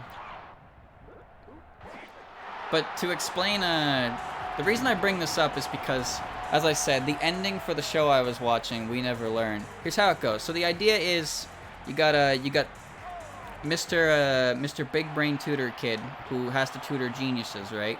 So it's harem, you know, many love interests for no real reason, stuff like that. But the way it ends is there's a school festival, big surprise, and there's a legend that says if you watch the fireworks with your sweetheart or with the person you're touching, you'll be together forever. And it's like, okay, nice. So obviously what that means is, oh, our main character is going to touch everyone because it's a harem. In harem, no one loses, everyone wins, because we're not actually going to finish the story, because then people will get mad. That kind of deal. What ends up happening is someone actually does touch him. They're silhouetted out, and it's like, oh, I wonder who that was. And then the last 3 minutes of the show is like, by the way, here's a time skip. Then the whole fucking show time skips. Loosely implies who the girl was, and then nothing comes of it, and then the show is just like the end. That's garbage.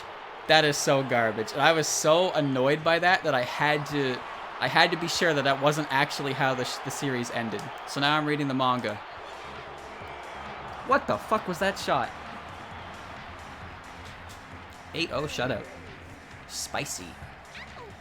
I have to be sure that the way that show ends is not garbage. Or series ends.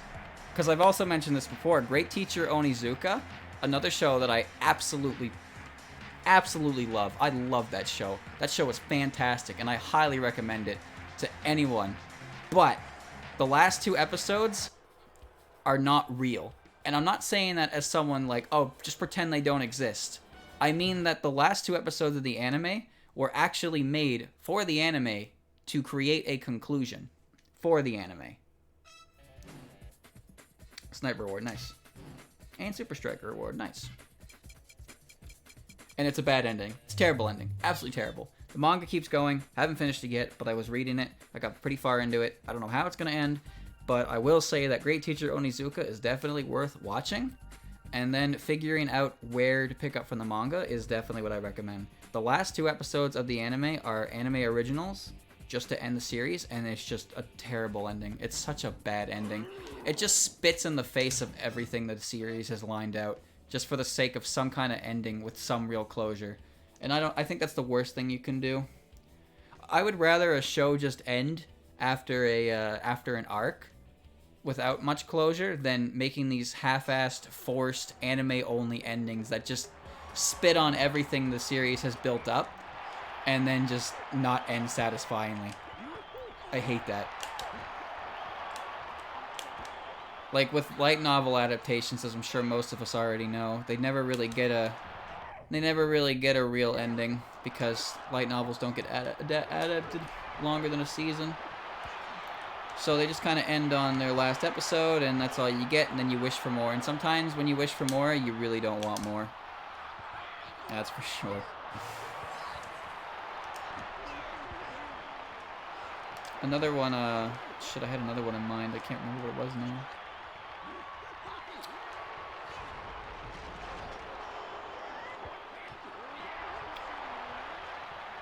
Oh, I remember. Chat, you remember Orimo? This is already a dangerous one to talk about, I know that. But I gotta admit, when I watched the first season of that, I was pretty invested. I thought it was neat. I thought it was nice and pretty wholesome. Albeit a little bit strange. But it was, for the most part, kind of wholesome. It's about a brother and sister bonding, becoming friends again. And all the different characters that the brother man meets. It's interesting. I liked it. I really did. And I liked where it was going with the thing is, they made the finale, right? But then they made a specific finale for season 1 because they weren't sure they were going to be able to make a season 2. But then they did get a season 2 confirmed. And they made an OVA that retcons the anime ending and sets up our protagonist in a good way. A very good way. Like, it was a good story. It was looking great. And then the next season happened. Oh. Chad, do I have to tell you what went wrong with Orimo? I don't want to tell you. You have to figure that out yourself. But let me tell you, it went wrong. It went very wrong. You want to hear? Look it up yourself.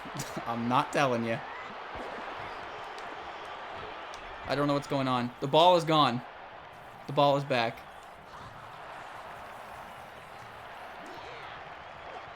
I have scored a goal and not much else.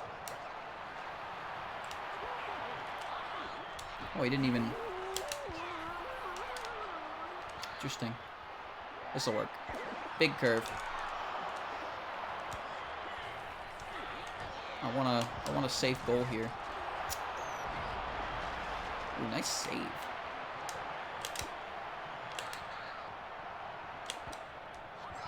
Almost. I only have 1 point. That's kind of bad.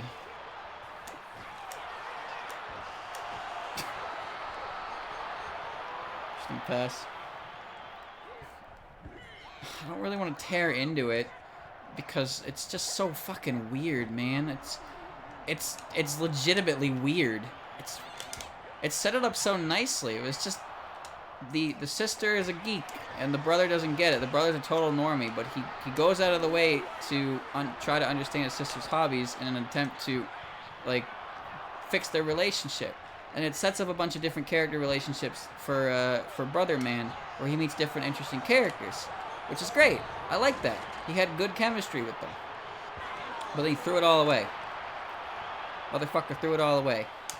Why'd he throw it all away? I don't want to tell you why. I really don't want to tell you why he did that. But he did.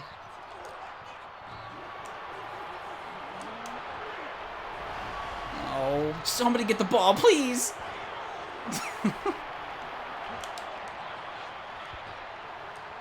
There you go. You want to know, read chat. Oh. Nice shot. Oh, this is not a very high-scoring game. I see.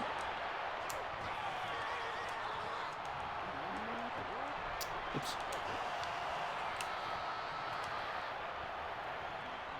Alright, I need you to go down there. Go for cross. Nice goal.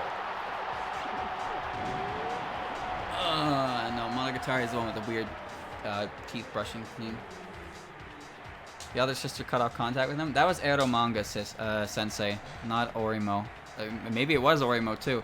But yeah, Eromanga Sensei, which is a show about a brother illustrating his sister's lewd writings, light novels, is a crime. A crime against humanity. And apparently the writer of that story has a sister who has cut off contact from him entirely. And I don't blame her. It's fucking weird, bro. DK, why did you do? Yeah, don't get weird. There are a lot of weird premises in anime. There are some you probably shouldn't really do. Alright, that was a pretty dick move, but alright. I'm pretty sure I got this in the bag, though. Just let it go. They're not moving. I just learned the C-stick does that. Neat. 2-0. That was a very lame match. I don't even want to forget Orimo because, as I said, I think the first season was perfectly fine, but then at the end it was just like, where are you going? It's like riding a train, and the train's great, and it's a luxury liner. You eat the food, you sit in your cabin, and then you hear something creaking. You realize you're not really on the tracks anymore. Turns out the food was poisoned, so you can't even get up out of your seat to, like, get off the train, and you know the end of the road's coming up soon, and you're gonna hit it at fucking 200 miles an hour, and then the whole thing is gonna tip over and just go boom. And that's what it feels like to watch Orimo from start to finish. Everything goes wrong, and you are powerless to stop it. But you can't look away because you've invested so much time already that you need to see it all the way through the end. That's why I stick to comedies. I mean, Orimo was a comedy. See? You see the problem? There's big issues here. Big underlying issues. Ooh, big pass.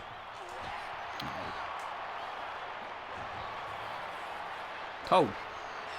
Oh. That was clutch. Haganai to 180. Yeah, that's another one. Chat, let me explain Haganai to you. I know I've explained this before. So Haganai is interesting because it's a series. It's a harem anime, right? That the idea is it's all about friendship, right? A bunch of social outcasts and to make a club so they can be friends, that kind of deal. And what ends up happening is main character dude. Everybody wants main character dude's wiener because why wouldn't they? It's an anime. That's how it works. But the thing that's really interesting about Haganai that doesn't translate that well into the anime is there are a lot of times when a character will say something and the stereotypical, oh, the main character didn't hear you, basically confess how you feel about him. That kind of trope, right? And it's like, well, I guess no progress is being made again, and I just spent 20 minutes wasting my time. That kind of dealio. Oh, hi, Bowser. I can't see. I can't see. I can see. So that's a trope that happens a lot in Haganai, but then it's actually explained because the thing is, Haganai is originally a light novel, and the light novel is narrated from the perspective of the main character. So when the main character says, "Han, did you say something?" when the light novel itself is being like written from his perspective, it means what we're reading is what he is obviously hearing as a result, but he keeps denying it, right? And that becomes the big plot point at the end of the second season. And it's kind of cool that they kind of made that so meta in the books. And again, it doesn't really translate that well into the anime. That was a nice ball. That's pretty neat. And then what ends up happening? I don't know. I didn't finish it. I was told the ending by someone, Christian's friend actually, Trevor, told me about it. Because he thought it was interesting too for the same reason. He's the one that told me about it anyway. About how the light novel does the writing. The writing's so specific and interesting. But then the ending of the light novel is just, oh, everyone, no one wins, no girl wins. And then he starts dating the maid girl, I guess, and that's it. That's it. That's the end. Cool. Cool. That's the end. You invested all that time for that ending. That shit. It's raw. But you see the problem? You see the problem here? I don't think I've ever seen a harem anime that actually ends, like, well, or ends at all. Which is kind of why I don't watch the genre anymore, because there's never a happy ending. Sure, some of the scenarios are fine, I guess, if you're a sap.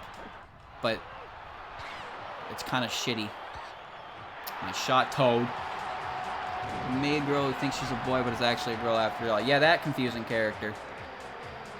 That one. Like, here's an example of a good rom-com. Toradora. Toradora is a show that starts as a pretty generic rom-com. It's like, okay, so you have the two main characters and they both have crushes on the other one's best friends. So they join up together to try to help them out. Try to help each other out. And they grow, everyone grows as characters. It's all rom-commy and fun and happy. And then it's not. Then it's not happy at all. It goes from the comedy approach, the rom-com approach, to a romantic drama. But it does the drama part pretty damn well, in my opinion. Because all the characters have personality and they're important to the story. And you can see their personalities go. They don't just exist to be a love interest for one of the main characters.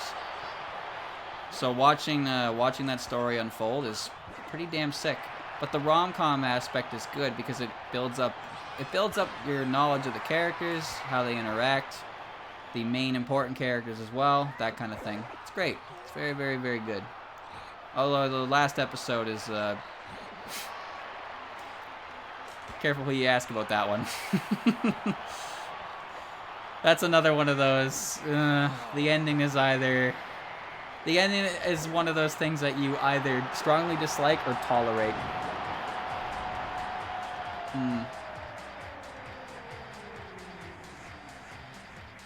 I actually was reading Nejima. Nejima was a series, because I read Love Hina, who's made by the same guy, and I actually really like Love Hina. I thought that was a great read, even if it was convoluted to an extent. But Nejima, I was reading it first, and yeah, I noticed that it pretty much transitioned to supernatural fighting at some point, but I was enjoying it. I never got around to finishing it, though. You gotta respect the goalie's hustle for even being able to stop the ball. Like, he caught it, he just couldn't actually stop it. It's impressive, really. I'm doing pretty well here, it seems. Ranma 1/2 I've heard of, but it's long, so I haven't put time into it. Other than you completely destroy the ending because the publisher was going after fan artists. Wait, what? The author of Nejima completely destroyed the ending because the publisher was going after fan artists. Wait. I need more explanation on that. What do you mean? What do you mean the publisher was going after fan artists? For what? Speaking of rom-coms, Oh My Goddess. I've heard of that one. I've actually heard of that one, and I heard that its ending is terrible as well, even though there's like 3 seasons. So that's why I've never actually made an effort to figure out what's going on. Oh, we're so close.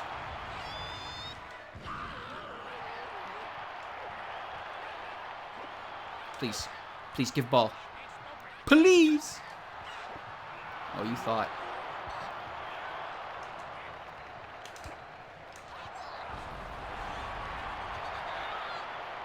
It's hard to watch things that you know have bad endings. That's for sure. Very hard. Because you know that despite all the build-up, the payout is not going to be worth it. Okay, this time I actually am smoking.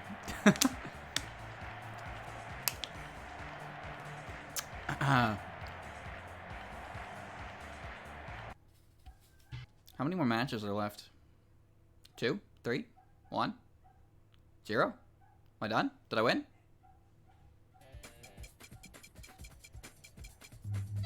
Two more. Luigi. Ooh. The plot twist I got spoiled on basically ruined all of it. Yeah. Well, maybe don't spoil it. Like, unlike I've been doing for everything, but I'm basically only spoiling shows that have lackluster endings that aren't worth, that make it really not worth your time. Those are some green birdos. The thing is, The World God Only Knows is a show that I really, really like, and it kind of it's kind of a weird show, especially with the second half of it, but I enjoyed it a lot. And I think that it got a pretty decent conclusion. But it's still a little bit weird, like really fucking weird. but it wasn't as bad as other shows that I really liked. That's for sure. So The World God Only Knows is one that I did read the manga all the way through, got the true ending, and I was satisfied with it. I was actually quite satisfied with it. Cause that by the way, if you haven't seen that show, I highly recommend it. The English dub, if you choose, because the sub is fine, but the voice actor they got for the main character in the English dub is so damn good. So good. He pretty much sells the dub alone. 100% recommend that. But yeah, if you want to watch it, just know that the first 2 seasons are fine. The 3rd season skips a bunch of arcs in favor of the next big arc, and then there's no 4th season. So if you want to actually finish it to completion, you need to read the manga. And not everybody wants to read the manga. I understand that.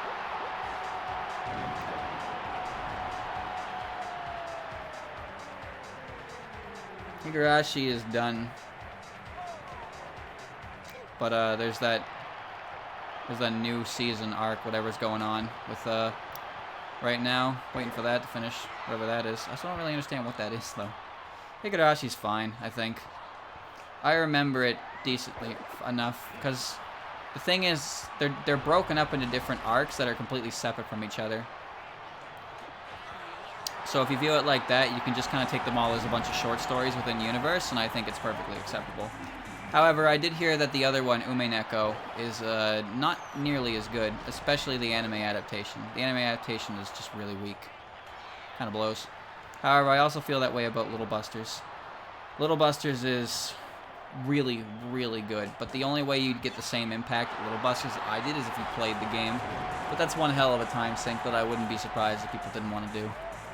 I wouldn't, even though I've done it twice. Legitimately, I've done it twice. However, Clannad is a very good adaptation. The difference between Clannad and Little Busters, I guess, is they dedicated more time to the characters in Clannad, and then ended up on the after story bit, which is the most important part of Clannad. Whereas Little Busters doesn't. Little Busters takes does the same approach, sort of, but also doesn't. And Little Busters, Little Busters is I don't know if I say it's meta, but the full effect of what's going on isn't the same. You don't get the same feeling from the anime that you do for the game. But Clannad, I would actually recommend watching the anime over playing the game, because the anime does a good job with the source material, especially. The only issue that comes from it is the thing about doing adaptations for visual novels is, visual novels are all about the multiple different routes you can do for different characters, right? But when those routes are incorporated in the anime adaptation, since they obviously can't be romantic because it has to stay on course with the main heroine of the series, all those events are done in acts of friendship. So it kind of kills a bit of it if you're a romanticist.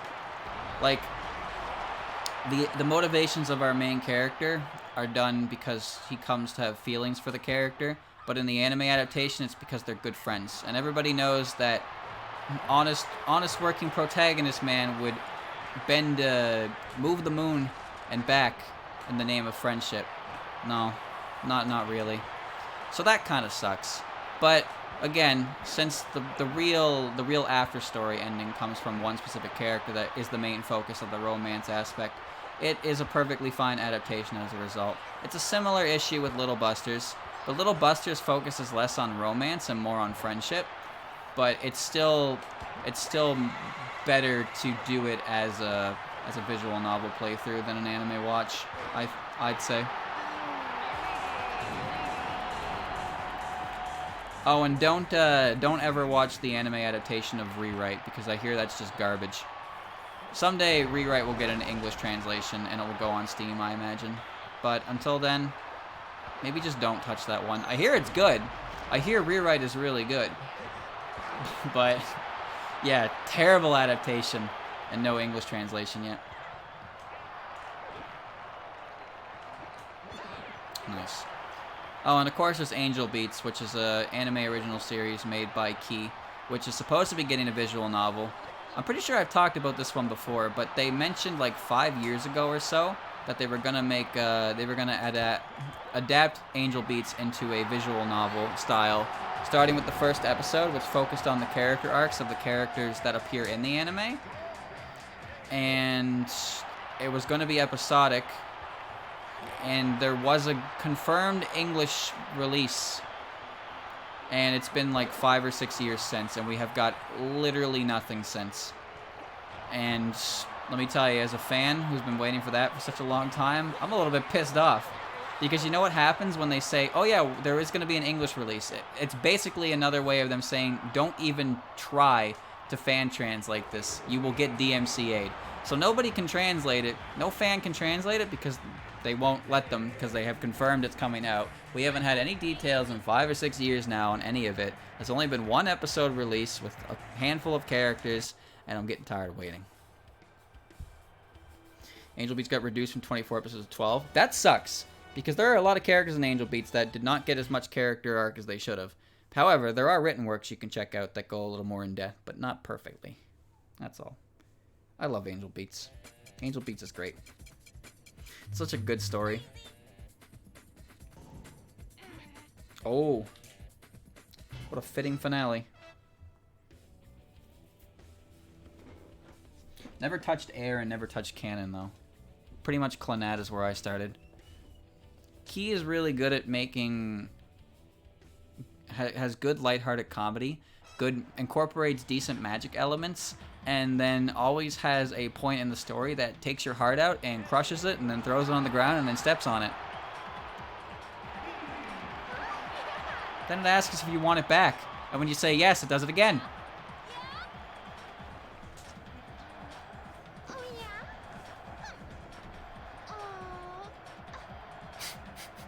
Sassy.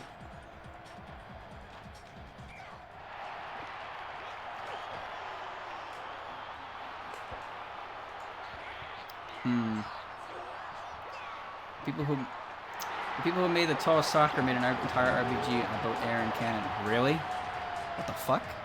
Damn. I know that the guy who made Rock Maiden made a game that has a bunch of characters from Keyworks in like a fighting game. So I remember I went to his website and I was like, wait a minute. Why do I see Tomoyo from Clannad and Rin from Little Busters? And it's like a fighting game with them or something. I don't really know. I didn't look too hard into it because I was live trying to figure out how to get Rock Maiden to work. But yeah, I guess Key's a pretty big deal. What? I don't know. I couldn't tell you. Couldn't tell you. I don't have the answers. I don't have the answers.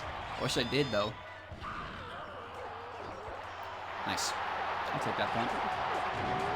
Very weird. Very, very weird indeed. Guess they were a bigger deal back in the day.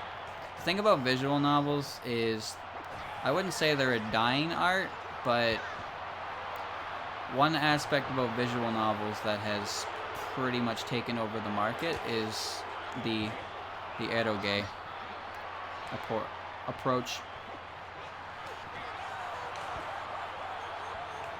There was actually a part in time where Key was releasing versions of their games with 18+ scenes to compete with the market, which I have not actually ever seen, by the way. Just putting that out there. I played the wholesome family-friendly edition, and I won't play the adult versions. From what I understand, the scenes are ham-fisted and incredibly awkward. So, yeah, no thanks.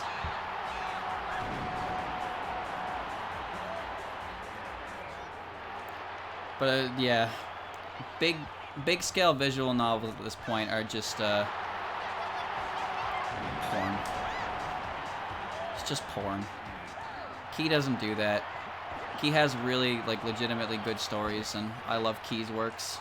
I really do. They're pretty much the only visual novels I touch. Give me that ball. Give me that ball. Give me that ball. I played myself. How did I get that?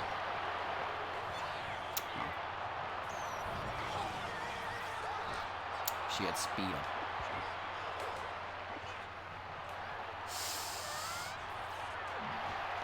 That was close. Let's go for the clear. What was the creator's name? Creator's name of what?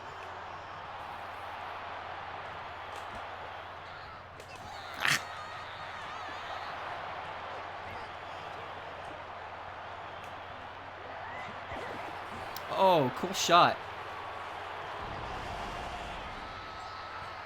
I'm talking like big, not like the small couple hours ones. I'm talking like big multiple routes. You can play this game for a long time.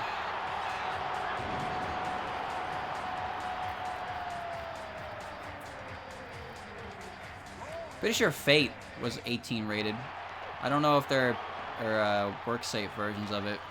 But that actually confused me at first when I saw that. It's like, what the fuck?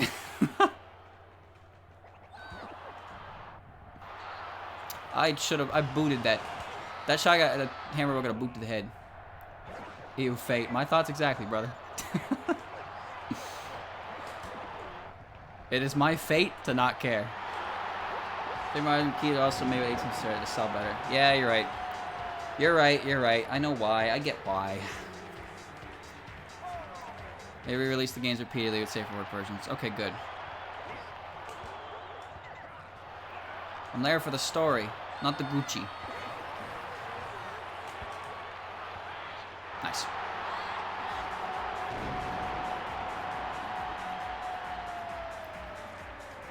You like Fate? That's because you play Fate Grand Order. You fool. You poor fool. You had so much to live for.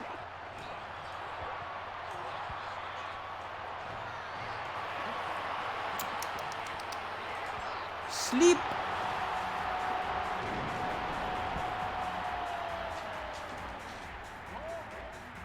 Like the idea and concept. The idea and concept of what? Turning a bunch of historical figures into cute anime girls? And in one particular instant, a cute anime boy? I see your angle. I see your angle. I get you. You don't have to lie to me. I understand. I know what encourages us. We're different people when the horny takes over. Yeah, okay. The Hammer Bro could not figure out what he wanted to do there.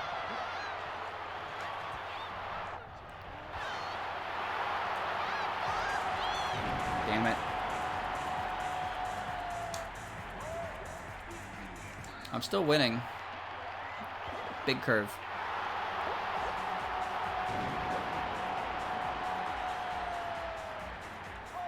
There's more than just one cute anime boy. Yes, but there's not...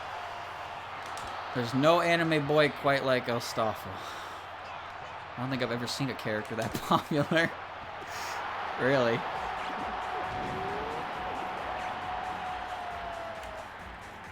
Life without gacha is what I like to call a good investment.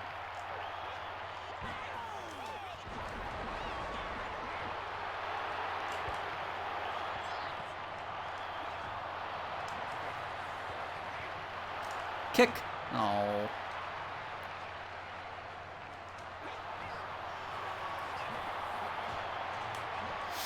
Ooh, I'm gonna win. How you gonna stop that?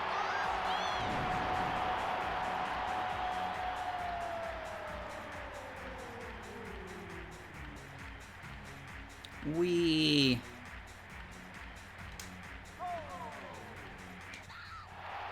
Six to 9. I can't score another goal or I'll break it.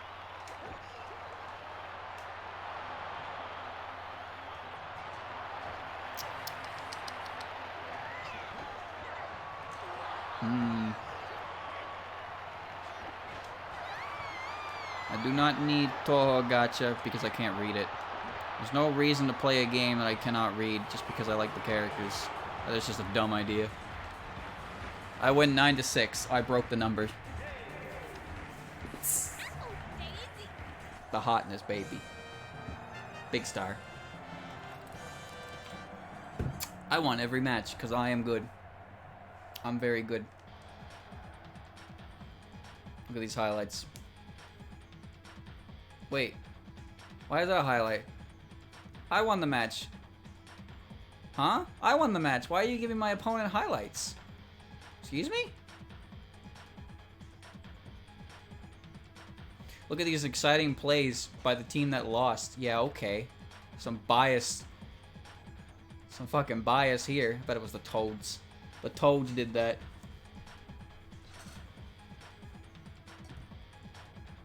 You can highlight the opponent, put up a good fight. Huh? I won. I won the championship game. Why would they highlight the opponent's good tries on the championship game? You're supposed to blow up the winner so my ego becomes so large I can use it as a chair.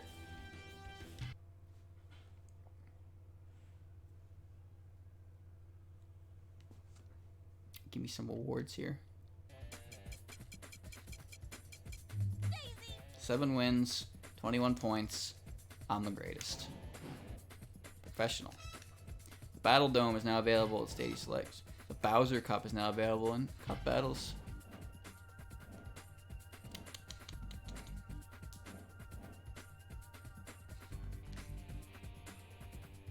Nice.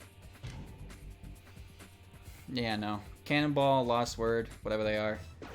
They don't ever have a version in English. I'm not gonna waste my time trying to figure them out. Gotcha's bad.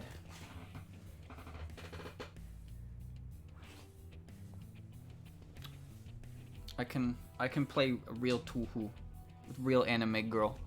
Okay. Oh, that was good. That was fun. Gonna need to figure out things to talk about when I play this game though, because it can get a bit samey because it's not as action-packed and exciting as Charged. But I still want to play it to completion because it is a nice trip down memory lane and it is a fun game. Does it not go against what Zun want? I have no idea. I actually have no idea. Zun just approves of it? That's so weird. That's just so weird that Zun approved of 2 gacha games. It's like, okay, sure, I guess. But isn't that kind of go against the rules that he set out? It's like you can't like commercialize it or make a massive profit like that. Because I'm pretty sure microtransactions in gacha games are a way bigger offender than mass producing a copy of a game, honestly. But what do I know? It's his game. It's his series. He can do whatever he wants. If anything, it's nice to see that he allows these kind of creative freedoms. But I don't know. It's goofy. Does it even have microtransactions? Now, come on. Come on. Come on. Now, I'm not one to say that they're stupid questions, but come on. Of course they do. Oh my. It's a gacha game. It's in the title. It's in the title. Okay, that's all I got for today, though. That was a good stream. I had fun. Great game. Very great game. Really free-to-play gacha makes no money back, so there's no point in running it. Why do you think Grimoire Souls is running down? It's because it's free-to-play, and the microtransactions that they have in there they're not that great, so no one buys them, so they don't sustain a profit. I can play FGO for free, too, if I really wanted. Oh, really? If you really wanted to, why didn't you? The thing is, microtransactions will always keep these games alive because somebody is willing to spend top dollar on these things because they have nothing else to spend their money on, and they will keep it afloat. Despite the ranting, I think the ranting was fine. I think it was fine. Because it gives something to talk about. It's nice to air my grievances on certain things. And it's nice for discussion, even though near the later end it was basically just me ranting without actual discussion. But I had fun, and it's a nice, it's just nice to talk about what you're thinking about. Yeah, the game does get a bit samey, that's all. But I am enjoying playing it, so yeah, I just need to make sure that I can put something to it. It doesn't have as much impact as Toho Soccer or the sequel to this game. The sequel to this game is crazy intense. Super fun. But this is where it started, so it would be injustice to not show it off first. Also, this came out 15 years ago, chat. 15 years ago. Charge is a fun experience, despite its insanity. Oh my. Okay. For real, for real. That's all I got this time. We'll stop it here. It's fun. I'll finish it up next time. Well, I won't finish it. I'll probably take 3 streams. 3 or 4 streams total, depending on how long the last few cups are if I lose them. They're both good. They're both good. It's just Striker's regular plays it a little safe, and it's more balanced, but then Charge just goes off the wall. Every character has a special ability. Every character has a special shot. Every character has a different like orientation, like their playmakers, balanced, offensive, defensive, power, that kind of thing. There's a lot of variety in the game, and it's very chaotic. It's barely even soccer. Barely even soccer at that point, but that's what makes it fun. Okay. But yeah, next time I'll do the Bowser Cup, and that'll open up the Super Cups, and we'll do more from there.